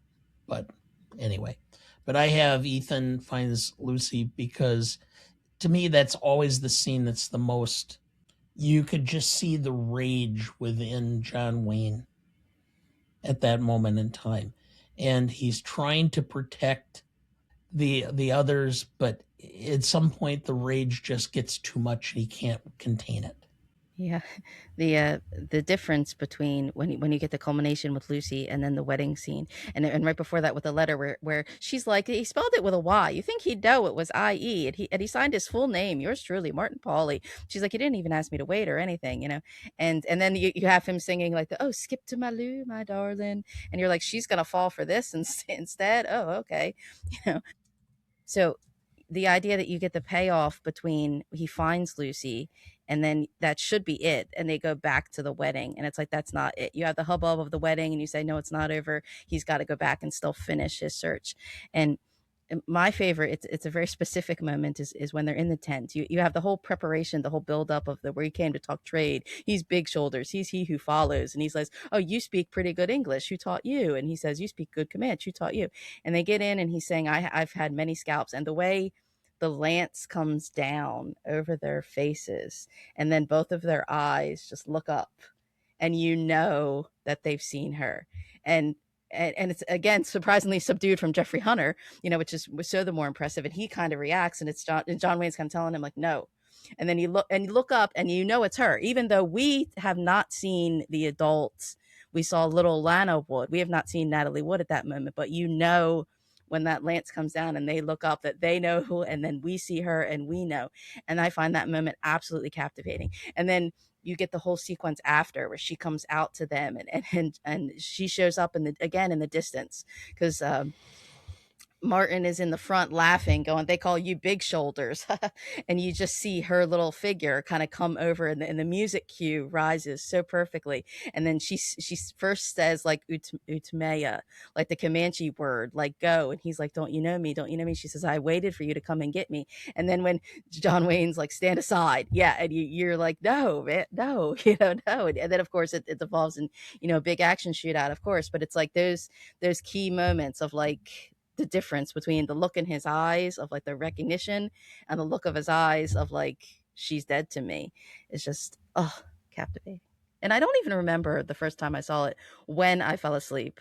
I just remember waking up thinking, did he find her? Did he kill her? Which one was it? Because I thought it was going to be one or the other. And so I guess because it's a 50s movie, maybe you should expect that it's going to end safely within the Hays Code. But and because it's a John Wayne movie, would he ever really be the bad guy? But there's a lot of the movie where you come to realize, where you're like, wait a minute, I don't think he's going to save her, is he? As far as most indelible moment, Dad, you already gave yours, but I'm going to nominate Ethan Comes Home, the opening sequence. For whatever reason, in the 5 preceding years since I probably watched this the last time, I really forgot most of the second half of the film. And so the most memorable thing that I can really remember is just kind of that opening sequence of 15, 20 minutes where we're waiting for him to kind of come in, and he becomes the central lightning rod of everything else in the action from that point thereon. I think today's films try to do that. These films that are 2.5, 3 hours long, where we have a prologue, where we're meeting somebody, where we're setting the scene, and they just don't do it as well. Did you have a most indelible moment, Kristin? Did I already say them? Kind of coming and going in between. I guess that lance shot to me, yeah. And then you do have John Wayne himself scalps Scar, And you think, why is he so steeped in the Comanche isms that he feels he needs to do this in turn? And there is a great line. I don't know if this is an indelible moment, if it's a positive or a negative, when he's walking first. Like, again, he's very, well, he doesn't go back in the initial raid because he says, it's 40 miles away. It's too late. It'll be dark. My horses need to rest. And it's like, what an odd thing to say that he chooses the horses first. But then when they're walking with the horses and they say, oh, we're so tired. How far do we have to walk? And he says, now a human will ride a horse till it drops and then they'll just go on foot. He says, but a Comanche comes along, will pick up that horse, ride it another 100 miles, and then he eats them. And you're like, whoa, that's a very jarring kind of comment, because that's relatively early in the film after the raid when they set off on their own.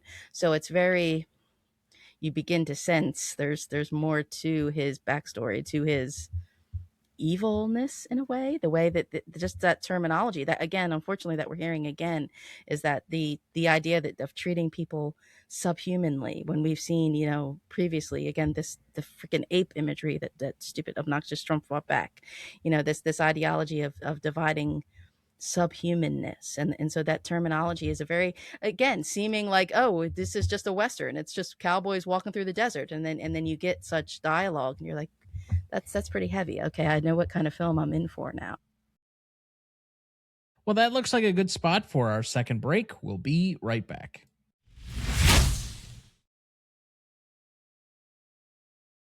Before we jump back into the episode, and before we get to the Stanley Rubric in a minute, if you're ever curious about our Master Greatest Movies of All Time list that has every graded movie we've ever discussed on the show, there's a link in the episode description of every episode of this show, or you can go to RonnieDuncanStudios.com/GMOAT podcast and find us the top entry in the Greatest Movie of All Time podcast show page. That has the grades we've done so far for all 273 movies we've graded, and we continue to add more each week. Make sure to check that out as we go and follow along. Dad, do we have anyone to remember this week? Yes. Neil Sedaka, 86. American singer. Breaking Up is Hard to Do. Laughter in the Rain. And songwriter, Love Will Keep Us Together. Bobby J. Brown, 62. American actor. The Wire. We Own This City. Lauren Chapin, 80. American actress. Father Knows Best. Sandra Lee, 97. American actress. Hello, Dolly. Peter Pan. Sunday in New York.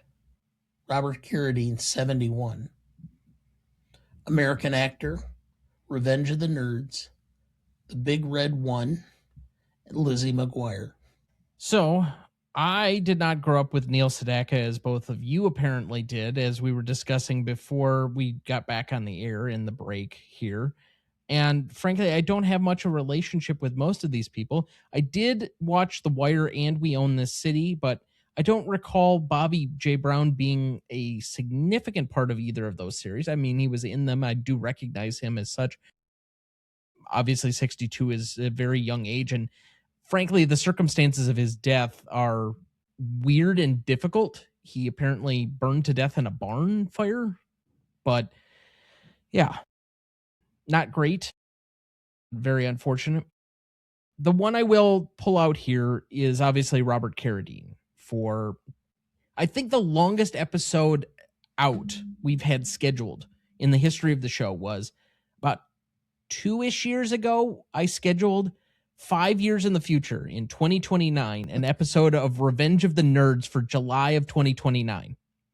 We have the 2 guests already planned for that particular episode, but this is a movie that I was shown probably way too young. You were. I think I was like 11, maybe 12. It But was it's not a about the movie right that... level of humor. Yeah, but it is a movie that has not aged well, but is still very quotable. But to see Robert Carradine, who at that point in time I had experienced by watching Lizzie McGuire, because that was my age demographic at the time. That's a whiplash. Be this, be this weirdo who technically has a sexual assault in the middle of the movie was a bit odd, to say the least. However, I will, use his passing here as a reminder. Apparently, he passed by his own hand. It was ruled a suicide. Just to encourage anyone, if you are listening to this or know of anybody and you're struggling yourself, please seek some form of help. There is always somebody that can help you. Everyone who cares about you is out there wishing that you would reach out to them. So if you're at all in need, please find some type of mental health counseling, crisis. There are hotlines, whatever. Please reach out. But otherwise, any additional comments on our honorees this evening in Memoriam? I guess I don't expect everybody to have Neil Sedaka 45s like I still do, but Revenge of the Nerds, Porky's, yeah, I was too young to have those VHS, but they were my VHS staples. And when Robert Carradine passed, because as we talk about some of these great actors, like their father John Carradine, again extremely prolific, wonderful. I'm sure you've talked about, even Grapes of Wrath. He's in 10 Commandments. He shows up everywhere, 300 some movies or something. Also was not exactly a great dad, was actually probably a terrible person. And it's strange to find out that it was more like David Carradine was the one who was actually raising Robert. David Carradine also, David, not Keith. Yeah, David was the one who died autoerotic asphyxiation, which Robert apparently was very frank about, saying that's what kind of what brought on the onset of a lot of my troubles. So I feel like today we want everything to be glitz and glamour or shiny or something. Even if we have like Me Too movement, it's like we're ignoring what's happening with all the Epstein things. It's like, when people say, they have trauma, believe them, listen to them, help them. I mean, yeah, we can like actors when they're terrible people, but we should do more. Neil Sedaka, that's kind of right before my age. I mean, I had some of his songs and such and stuff, but Lauren Chapin, Father Knows Best, was Robert Young, and that show was a black and white. It was on reruns when I'd come home from school, so I recognized her as a little child. I mean, she was the youngest of the children on that show. And Robert Carradine, obviously. The film The Big Red One, anybody familiar with it? The Big Red One happens to be the only other film that I remembered, other than Star Wars, that Mark Hamill starred in. Okay. It is a World War II film, and I watched it. I think it was right after its release. It did not do well in the box office, and I remember watching it on HBO and was very interested in it. Let's put it that way. And that was the only time I had seen Mark Hamill outside of Star Wars up until that point in time. So we remember these here fondly for their contributions to the arts, with a moment of silence in their honor.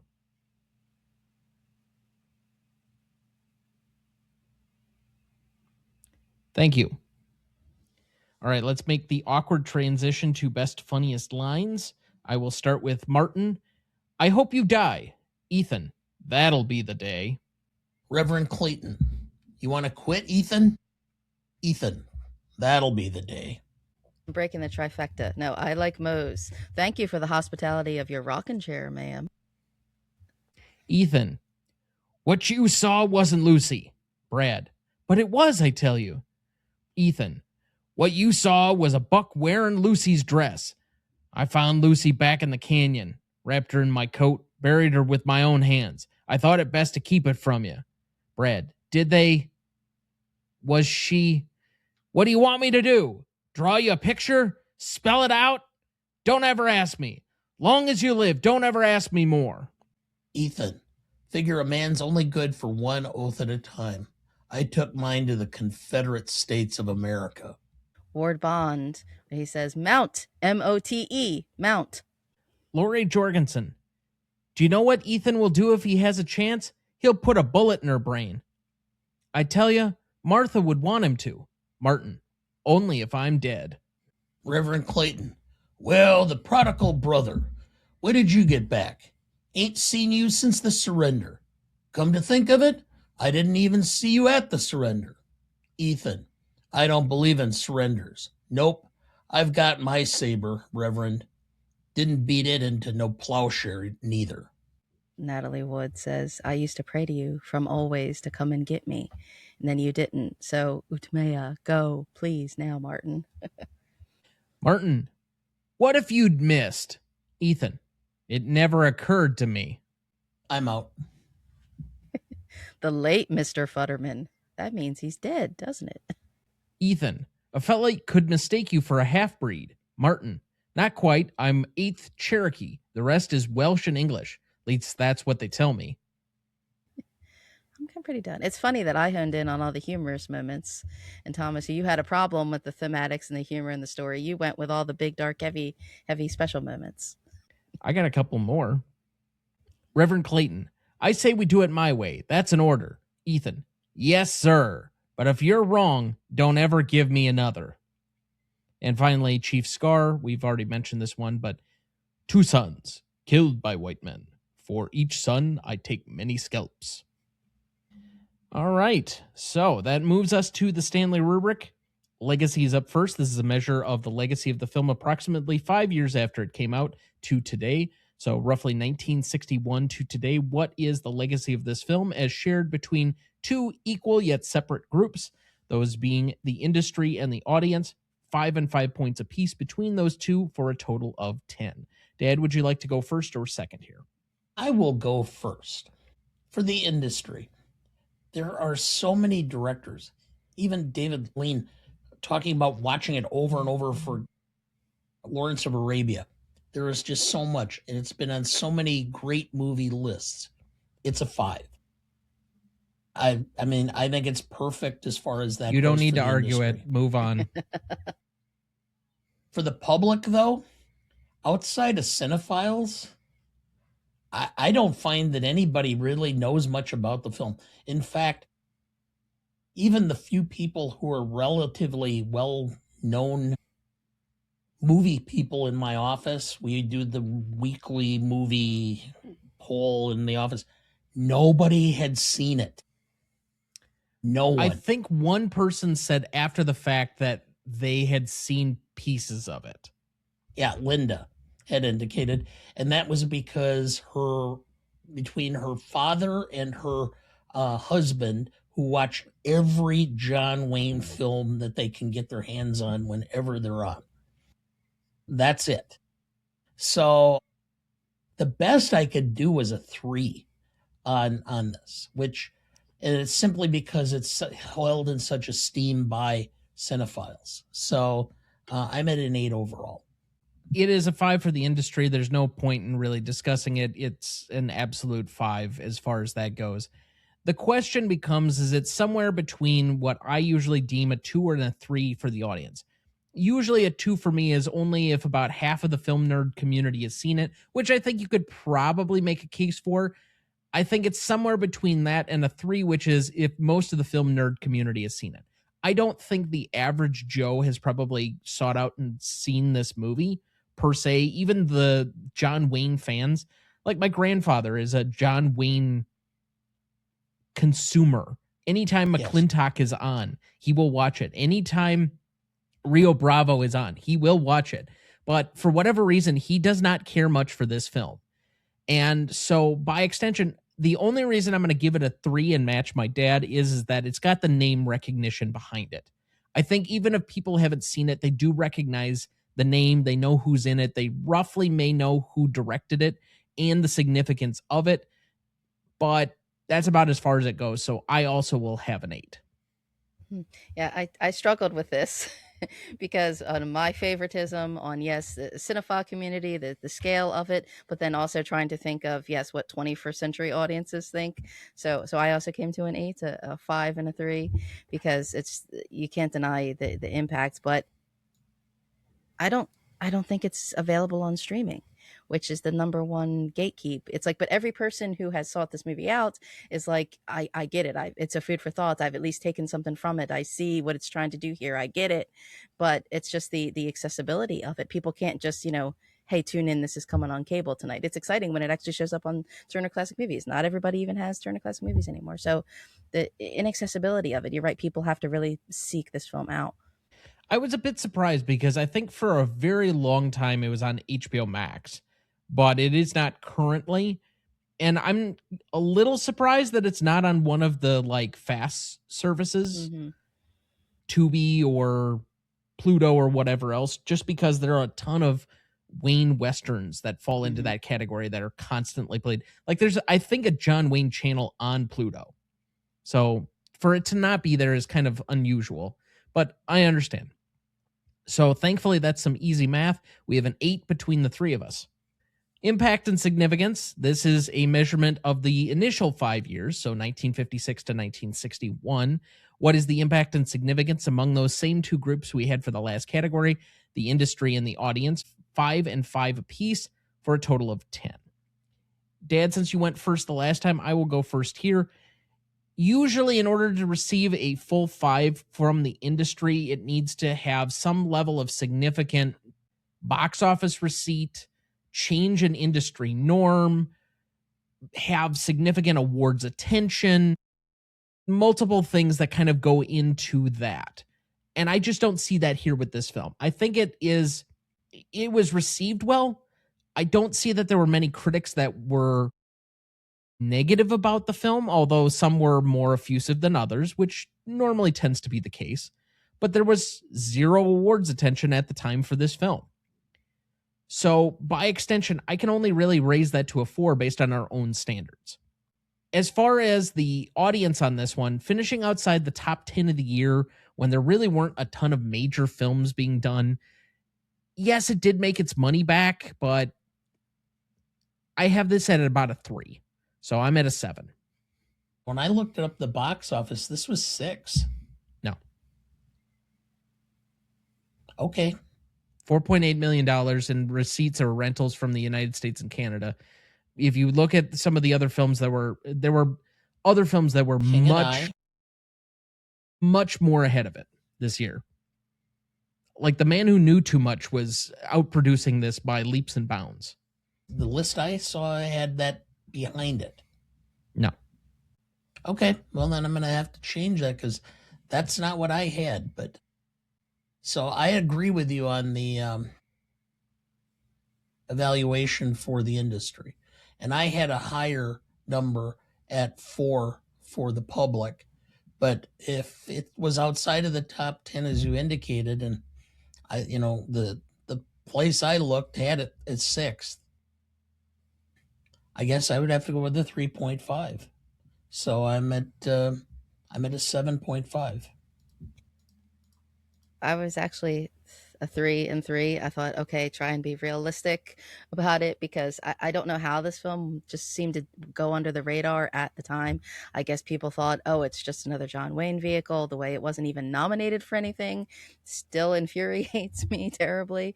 I guess it wasn't going to beat out Que Sera Sera. I like the song. It's got the mellow ride away symbolism. I get it, but I guess it wasn't going to be Que Sera Sera.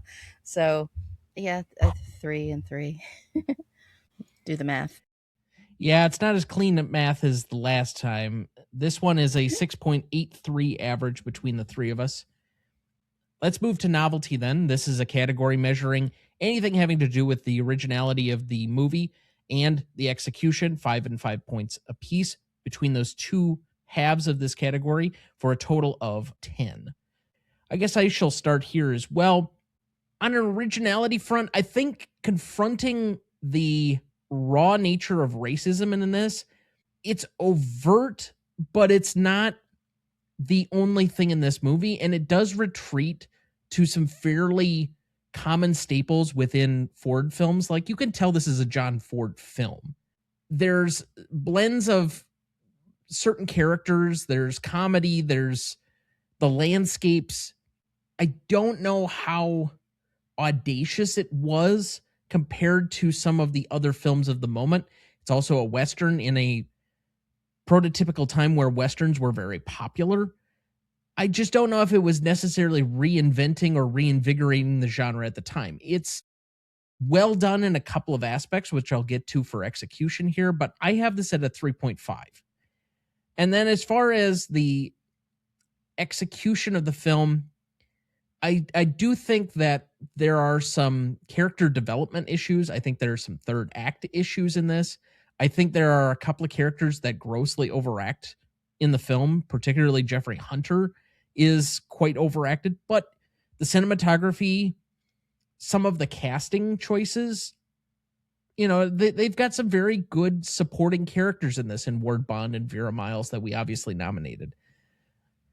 I think that even for all of my knocks on it, I can still give it at least a 3.5 there. So I'm at a 7. For me, originality, I think the whole concept of obsession was very original. And while the racism was very original, I understand your point is not being excessively overt enough to be, out in the forefront. But I think it's pretty damn close. So originally, I'm going to go with a 4.5. For execution, I would probably have it at a 4.5, except for the fact that there was there's so many parts of this film that just kind of are borderline absurd at times. So I can't go with the 4.5 I originally wanted to do. So I was originally thinking of a 4. I waffled between 3.5 and 4 back and forth and figured a 4. I'm just going to stick with my original 4.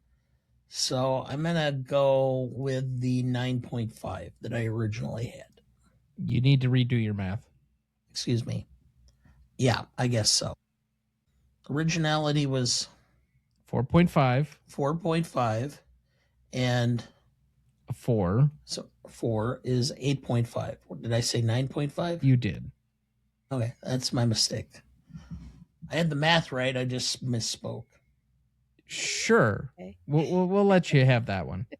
Yeah. It's okay. Yeah, I've misspoken all night, getting excited, slurring, and there's this part, there's that part, there's this part, there's that part. No, I tried to keep it simple. It's just a 4 and a 4, because I do think this is very original in a way that there, up until this point, there never was a Western like this. Maybe you could say Red River, but Red River does have Dark John Wayne, but it is a much more straightforward, traditional, Stampede style design kind of Western, which I still do adore.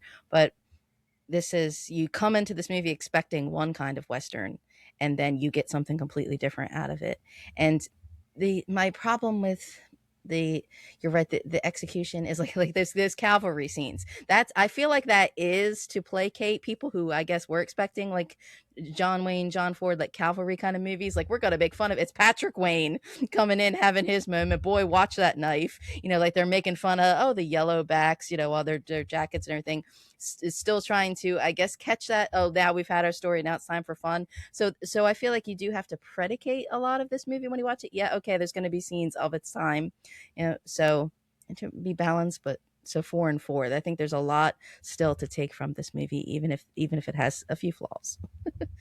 I think I'm going to give it an extra half point, and considering it as we've been discussing it, there aren't a ton of American films, and especially popular American films, with one of its biggest stars being an anti-hero. Yeah. Well before it became a cultural staple.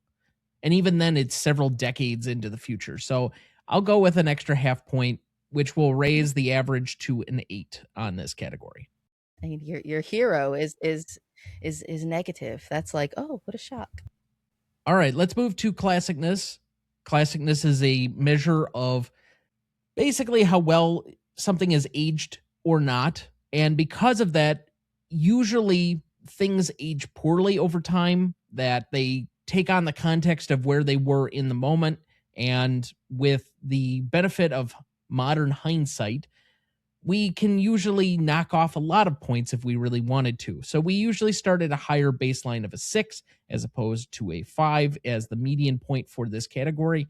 And from that point, it is a category dripping with nuance. So we turn to our senior nuance correspondent, Dana.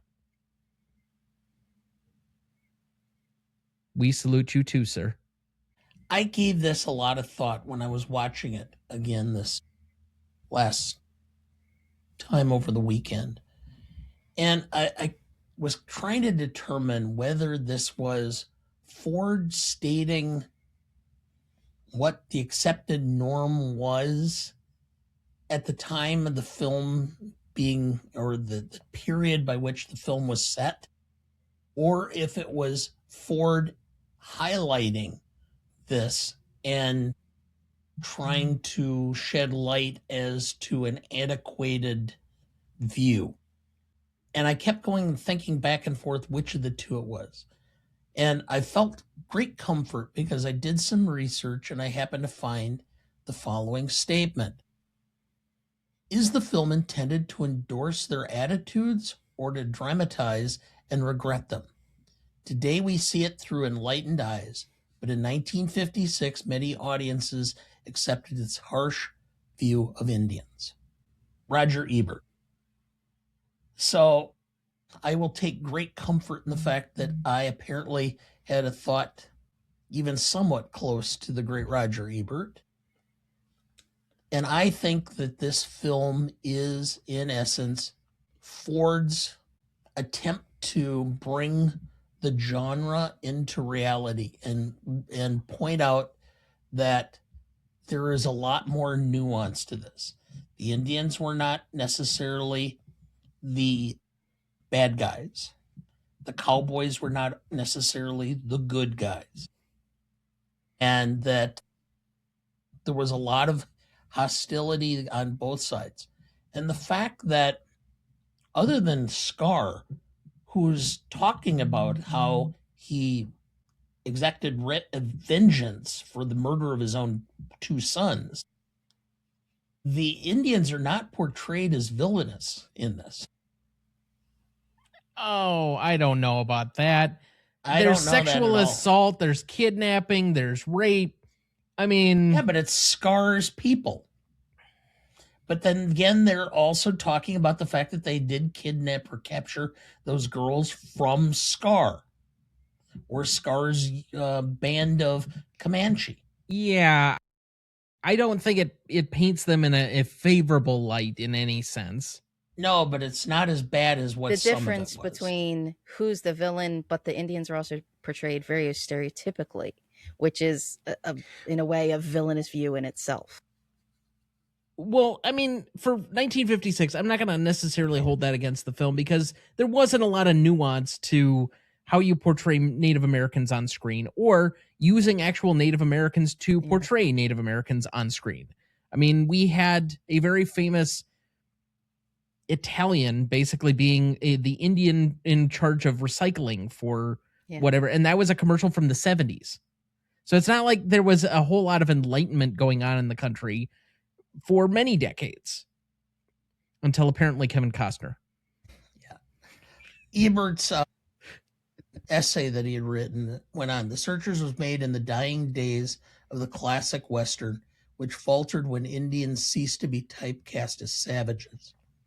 Revisionist Westerns, including Ford's own Cheyenne Autumn in 1964, took a more enlightened view of Native Americans. But the Western audience did not want moral complexity, like the audiences for today's violent thrillers and urban warfare pictures. It wanted action with clear-cut bad guys. So I'm going to give it more kudos to Ford because I and I framed this early in the show where I said, is this Ford developing or putting together a film for 1956 audiences, or is this Ford creating a film that he is speaking to later generations about? And I think it's more of Ford trying to lay his legacy as being more than just the Western as an action film genre. And so I'm going to give him some points up. In fact, I'm going to go upward, even though there's a lot of problems and there's a lot of issues in this film both ways.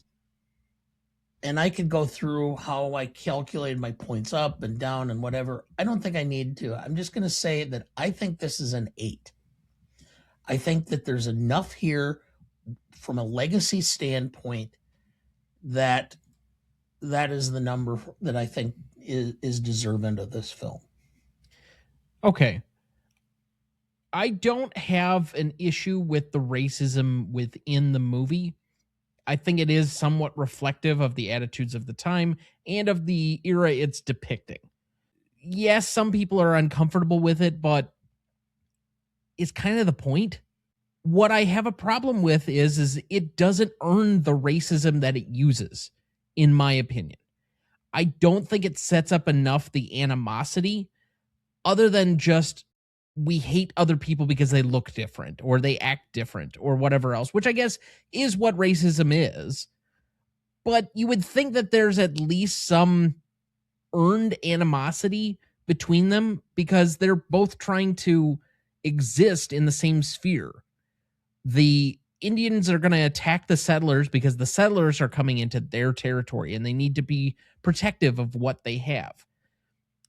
Likewise, the settlers are taking cavalry and trying to murder all of them, which you would think, I don't know, build some level of animosity. But this film shortchanges us on some of the building blocks that I feel were necessary to really earn some of the things it's talking about. And so by extension, I have to take a point off for that.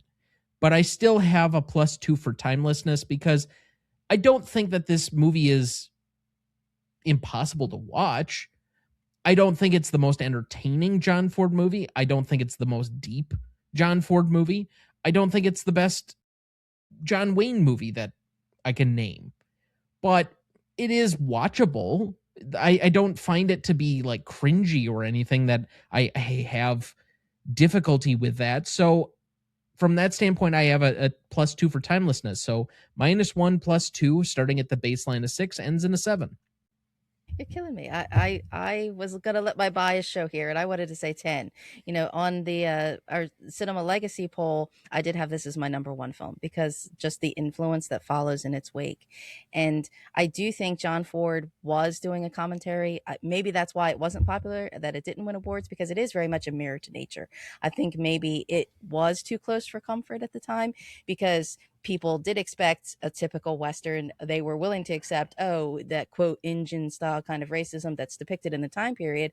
But I don't think, maybe people were aware of the feeling of John Ford being backhanded about the contemporary attitudes also at the time. So in a way, I feel like he was kind of like Alfred Hitchcock, withdrawing his 5 films of, I am going to make this movie. I am going to put the statements out there, and maybe people won't be ready for it now, but maybe people later will get it. And then we do have people like Scorsese who do get it. So like, and I also had Terminator 2 very high on my list because and I feel the same way about The Searchers, is that these are the kind of films, whether we know or not, that they're just advancing cinema just by their existence. That this is 1956, height of McCarthyism, and you have this film comes out, and I feel like it just advances the entire. We're no longer having this happy, like total like old west iconography of Americana where everything is good and great. It was actually a dark and bad time, and we shouldn't reflect those attitudes like we are doing right now, which we are doing again. That's where we come to the timelessness of this movie. Maybe people could say parts of it are dated, but then there are parts of it that are just so now that it's frightening. It's scary and disturbing. So I think it still has many pieces that it keeps on constantly giving. And for people who don't like classic movies because they think they're all simple and overacted and over the top and cliche, part of me is like, but no, this is one of the films that you need to see. Maybe not every old movie is a classic, but Scorsese's talking about this movie for a reason, that, there are classics who do kind of define, there was cinema before and there was cinema after. And I'm now that off the top of my head, it's hard pressed to find, were there a lot of the stereotypical kind of white hat kind of westerns that came after this? No, not really. I mean, you get things like The Misfits, it's The Man Who Shot Liberty Valance comes after, and then you do get to big things like The Wild Bunch. So it was like this was already the beginning of the shift of film cinema can do something more. We don't have to just can in for our formulaic audience, and maybe that's why it wasn't as popular. But then to think this was only a $4 million movie, it's like if we could continue to make movies like this for $4 million, that'd be pretty awesome. 4 million wouldn't even cover the the fees, the lunch, the craft service is what you're looking for. Mm-hmm. Yeah. Did you have a number? 10. So you did go with your 10. Okay. I could have made the math simple. I could have said 10 on everyone, but I tried to keep it in perspective. So that's an 8.33 between the three of us. Finally, we get to rewatchability, which we always start with our guest. Kristin, what do you have here? Out of 10, right? Correct. So I was going to be fair, and I think say Yes. in 8, because I get how young audiences may think it's slow or it doesn't go far enough compared to postmodern gritty westerns, but yet can still be entertaining. You can come into it with certain expectations and still come out of it with, oh, I saw something unique and special and hard hitting, even if it's just one key thing that may strike somebody. So I definitely still think this has a lot of repeat value. It shouldn't. I say these things about like To Kill a Mockingbird. At some point, you'd like to think it would become irrelevant of like, oh my goodness, a black person being prosecuted for a white man's crime. We should have gotten over that by now, but we haven't. So I'd like to say that the racism in this film would eventually become old hat, or people would say, oh, I get it, big deal. But the fact that this movie still continues to speak to now, I think there's always something to take from this movie. I have tried to look at this category, which is mostly subjective, in a more objective lens over the last year plus. And as such, I think that it being in color does help it a little bit. I don't think it's over long, but there's pieces of this movie that could probably be shaved out or substituted for stuff that I think would further the storyline or the plot. But again, because there are moments, especially in the middle, that drag for me, I think there are pieces early on that have continuity or story issues for me. I put this at a 4. Okay. Well, I think there's a reason that a lot of people haven't either seen it or don't return to it very much. For me, it's something that the more often I watch it, the more I appreciate it and the more I get out of it. So to that extent, I'm going to go with a 7 because it's something that I would like to watch more frequently, and I'm going to recommend to other people they try watching it once and keep an open mind. The fact that it's so beautifully shot and that it is John Wayne may have some merit in getting people to watch it. Maybe if I can convince them to keep an open mind and to watch the nuances. I mean, the one aspect of this film that's more than anything else is when John Wayne looks like the bile is rising up in his throat. The hatred, the bitterness. I mean, that's where he really comes across as acting. You almost seem like, he's seeing some sort of liberal Democrat. So I'm at a 7.5 or a 7. Is that what I said? Yes, that's what you said. I'll take Yes. it. Okay. So that creates a 6.33 average between the three of us. For audience score on this one, we had a 77% for Google users and an 88% for Rotten Tomato users, giving us an 8.25. So to repeat the categories, we had an 8 for legacy, a 6.83 for impact and significance, an 8 for novelty, an 8.33 for classicness, a 6.33 for rewatchability, and an 8.25 for audience score, giving us a final total of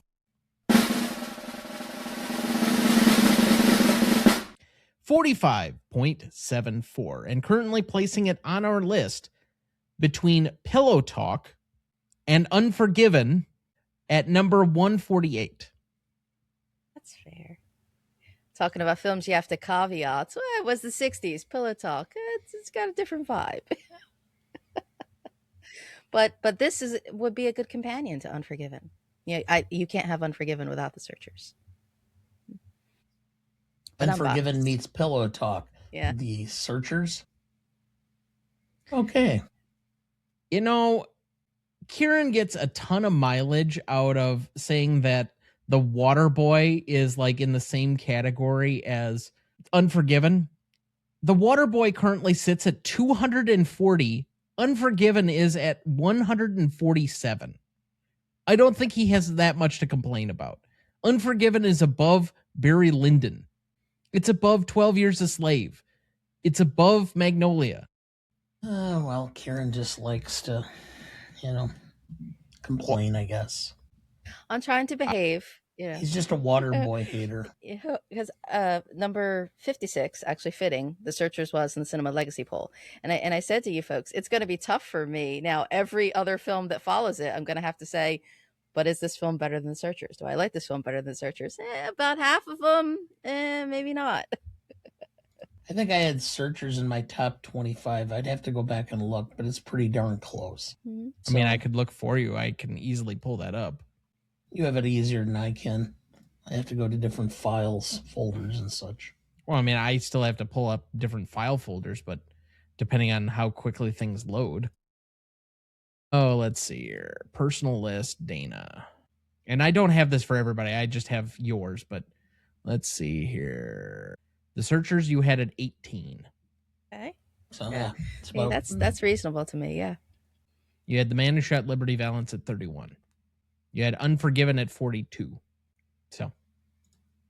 But as always, you can write us at greatestalltimemoviepodcast@gmail.com. If you have any complaints with any of our scoring or any of our takes on this movie, my opinions runneth over. You can also find us at our social media handle at GMOAT Podcast on Twitter, Instagram, YouTube, Letterboxd, Blue Sky, Threads, TikTok, and YouTube. I think I got all of them there. There's quite a few of them. Well, at least for this month. Yeah, I know. It's like we're adding a new one repeatedly. Or you can find us at RonnieDuncanStudios.com/GMOAT Podcast. All right, let's quickly run to some remaining questions here. What happens to Debbie? That's one of the things, again, that I've always found so fascinating about this film. The things it says, the things it doesn't say. It never occurs to anybody that she might be safe and happy living with the Comanches. It occurs to me, I don't think that's entirely possible if you assume that she's basically been assaulted. Yeah. But it's like, but they think that it's better for her to effectively be taken back and placed with a white family that she kind of really doesn't know. So it's this. Yes, because Debbie is Patty Hearst. Yeah. Well, and that was where I was going with this. So. Yeah. So I've always found that it's like, is she supposed to be reacclimated and be happy with like the Swedish family next door? And that's like, yeah, manifest destiny. Everything's good. It's like, is it really? I don't know. Well, when she's been the wife of a Comanche, I find it very difficult for us to believe that she would be ever the property of another man. Mm-hmm. Like she's damaged goods, more or less, for this time period. So I don't like her prospects unless Martin basically like adopts her as she'll be basically his old maid within whatever house he makes with Laurie. Which gets to my second question. Do Laurie and Martin get together? I think so. Oh, who knows? But I don't know for how long. I mean, it's probably short-lived for their era, or not happy, or. And again, the irony that he's the Here lies quote, Martin Pawley.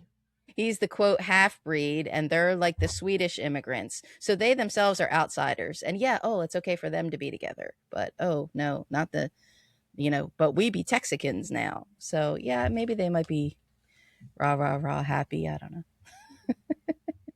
Anything's possible, I suppose. Finally, where does Ethan go? Because I don't think he is going to ever be satisfied to settle down in one place for very long. No, and what's likely to happen is hey, we gave the Sioux and a bunch of the other Indian tribes the Black Hills because, they were worthless. So that's where we'll put them. And then when we find there's gold there, well, we got to kick them off and take control of the Black Hills so we can get the gold. So, of course, then we have Custer chasing them through the Dakotas and Montana. And, we know how that ended up. So that would be where I would say he would end up, in the gold fields of South Dakota. Yeah. Fair enough. That's what I love, the symbolism about the door frames, is that yes, he's indoors, and yes, he's very tall, John Wayne, and their ceilings are very low in their houses, but he never stays inside very long. He's always stepping outside. He's always just within the door. Like, he's just not meant to be within this part of society. And he already has like the description. They say, he fits a lot of descriptions on wanted posters when he first arrives, but then it's pretty clear that he obviously has murdered Futterman. And at first Warbond's like, okay, we'll do the wedding, but then I need to talk to you. You're going to take a ride down to the Capitol with me. We got to deal with this murder. But then the moment they have the chance to catch the Comanche, he says, okay, you're my deputy. So I think he just, he shoots the eyes out of the Comanche, and he says, so he can't enter the spirit world. He has to wander forever between the winds. And I think that's what happens to Ethan. He may come and go, when they need him, to go do the dirty work, somehow he'll magically appear, but when it's time for the civilized, happy songs and dances, he's not there. He's put an amen to it. He's got to go get on his horse and go. I think 20 years from now, I think the Earp brothers need somebody in Tombstones. Mm-hmm. Any remaining questions for either of you? Okay. Nope. So hearing none, Kristin, I want to thank you for being back with us yet again for your second time. You are currently scheduled to be back with us in July for our revisit of Aliens. But please again remind everyone what you're working on and where they can find you. I'm really mostly now on Blue Sky is Therefore a Review. I have a lot of things at I Think Therefore a Review happening. So yeah, it's really nice to be back. I'm glad I get to talk about, a film that's near and dear to me, but yet also so seemingly sophisticated and intelligent conversation. So thank you. You're very welcome, and thank you, of course, for aiding us in that tonight. I'm sure you kept the scores a little bit higher than they might have otherwise been, so that we were a little bit more fair. That's why we're here, for our favorites, right? Absolutely. Dad, any remaining thoughts for the week? Well, I'm trying to pay up on my last year's Oscar bet. Ugh. And St. Elmo's Fire is as bad as I remembered. I would much rather watch either of the Joel Schumacher Batman films. At least they were supposed to be pathetic. This is just, I want to, I'm like watching this and I'm going, oh God, at least I'm almost through. And then I hit the button and I'm 30 minutes in. I'm like, this seems like it's been 2.5 hours. Yuppies, oh, man. This is so bad. So we haven't selected yet because our Oscars preview is technically in the future. At the time that this episode will come out, it will have already happened because we're doing a live episode taping on this Sunday. I'm debating on how mean I want to be to you. Because it's not technically listed as a bad movie, but I know it's a movie you absolutely loathe. It was the 80s, there was like Diner, St. Elmo's Fire. No, this whole No. I'm talking about the selection for this coming Oscars bet. Oh, I don't know about that. I'm thinking about selecting Revolutionary Road for him. Oh God, no. Just disembowel me and get it over with. God. You select Harakiri before you select. No. Man. I mean, I will comment that when the entire film is full of people that I just want to bitch slap. Yeah. Okay, Okay. all right. I will find something else. Revolutionary Road isn't as funny. It's more like Schadenfreude of just watching you be so miserable while watching this movie. Hey, oh man, I got to pick something that's stupider and funnier. Yeah. We'll talk about this. I understand the quality of Marty Supreme, okay, but none of those people do I like, and I don't. The fact I had to spend 2+ hours with them just made me want to. Okay. But see, that's what frustrates me because it's beyond the length of the movie because you constantly have to keep hearing about how special the Timmy Toe is. It's like, I don't care. And I can't believe I had to ask folks because I didn't know. I'm like, is award season over yet? And it's like, they said it's not till March 15th. I thought the Ides of March. I'm like, this goes on far too long. This is a little ridiculous. The world is burning already. I don't have time to worry about, Timmy Toe and his little mustache. I'm sorry. I mean, I'm grateful for the fact that it is not the same night that I'm coming back from Cleveland like it was last year, because technically the Oscars happened this last Sunday from when we're recording this a year ago. It was March 2nd. So to move it back in the calendar, I guess I'm appreciative in that one sense, but it's still way too long. I don't know why we had to take It's ridiculous. It's completely ridiculous. We waited way too far into January for the nominations, and we waited way too far for final voting into literally final voting is happening this week. I don't know why this couldn't have been moved up to February. You already knew when the nominations were out. Did you need everybody to actually watch the fucking films? Again, Which they don't anyway. I know. My guess is that, actually this year, as you've pointed out, I'm going to beat you as far as the number of films I've watched. Correct. For nominations. And my guess is I've probably watched significant more than most of the voters. Yeah. Well, most of the voters haven't probably seen all 10 Best Picture nominees. But the difference in this year, supposedly from other years, is that the voters have to actually have watched it in the screener or have demonstrated where they saw it and on what date in a theater to be able to vote in a category. They're not really going to. Well, at least that's something. There's that you have to vote in an online ballot, and it supposedly keeps all of this information. And until you satisfy the requirements where you've seen all the nominees, you can't vote on that category, allegedly. I don't know. I get a lot of hate for this, but it's totally systematic of everything that's happening in our society. It all comes down to what's best for the rich white men to vote. If they fell asleep during the movies, if they bother to see them all, or are they just going to vote for whatever suits their production company, whatever star is going to be in their film next. That's what all the predictions, all the postulations, all the long season, it doesn't mean anything. It all comes down to the rich white men. I have 2 animated full length left and 3 full-length documentaries left. Otherwise, I have all the categories covered except for makeup and best song and you mean visual effects with Avatar, Fire and Ash? Yeah, no, I didn't do visual effects. Okay. You're not watching Jurassic World Rebirth? The sound editing versus the sound recording, which is better between Avatar and Jurassic Park? Who cares? No. Well, they combined the sound categories again, so it is because only the people complained that they didn't feel like doing it because they didn't know the differentiation between the two.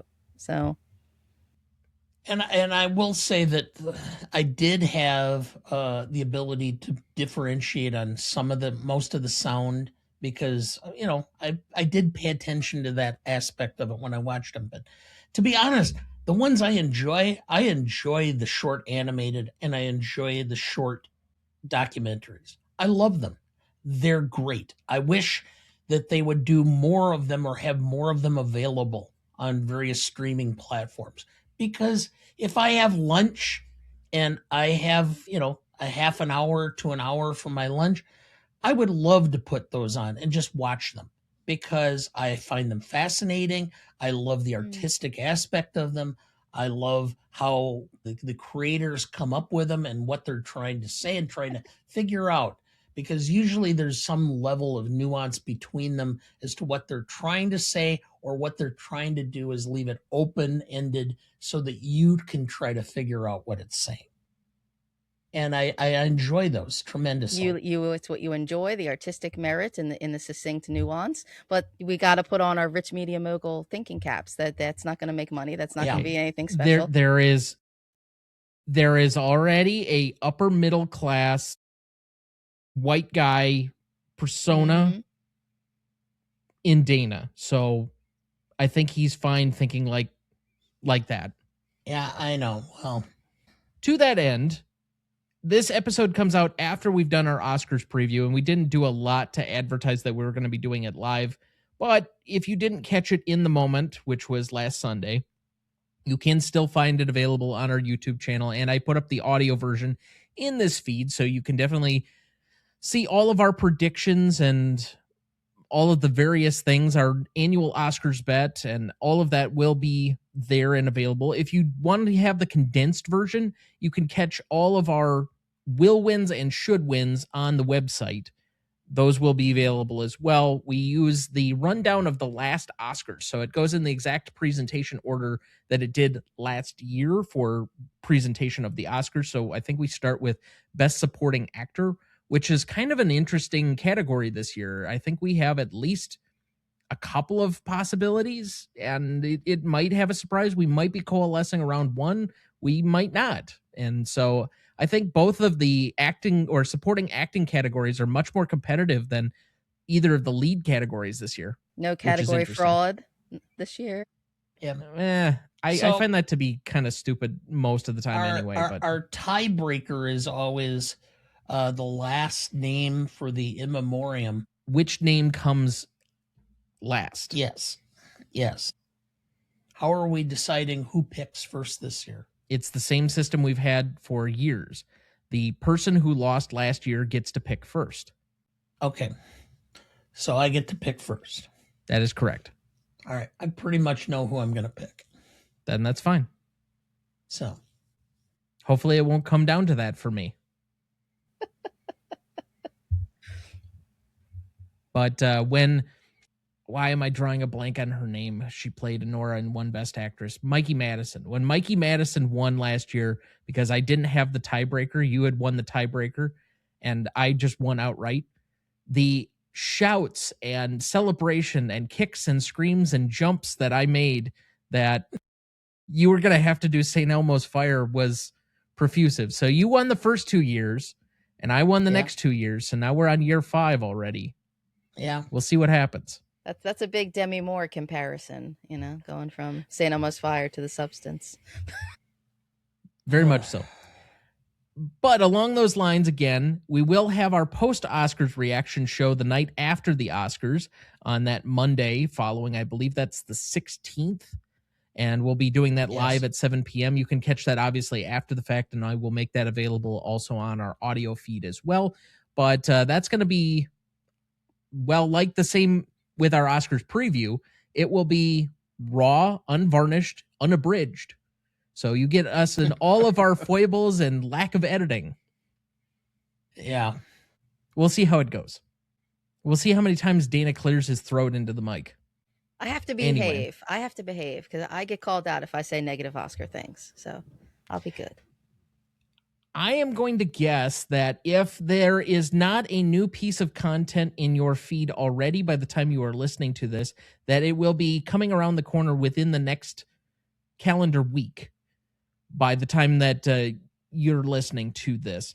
And I have an idea that you're going to have fun with it. So just keep an eye out for that, both on the YouTube channel and as well in the audio feed. And that's all I got to say on that. So with that being said, that looks like a good spot for us this week. Thank you for listening. I do wish we could chat longer, but I'm having an old friend for dinner. Next week for our 303rd episode, we discuss the comic book adaptation V for Vendetta from 2006, celebrating its 20th anniversary. Directed by James McTeague, written by the Wachowskis, cinematography by Adrian Biddle, music by Dario Marianelli, editing by Martin Walsh, starring Natalie Portman, Hugo Weaving, Stephen Ray, Stephen Fry, and John Hurt. You won't want to miss that one, so watch ahead of the show by searching the Real Good app to find where it's streaming for you. That's REELGOOD. Please like, follow, rate, and review, or whatever on whichever platform you have so that more can join in our fun. You can also email the show at RonnieDuncanStudios.com or at greatestalltimemoviepodcast@gmail.com, or find us on YouTube, Instagram, Twitter, Letterboxd, Blue Sky, Threads, or TikTok at the handle at GMOAT Podcast. The Greatest Movie of All Time is a production of Ronnie Duncan Studios. Our show is mixed, edited, and written by Thomas Duncan. Our music is thanks to Purple Planet Music. Our distributor is Captivate FM. Our technical provider is Riverside FM.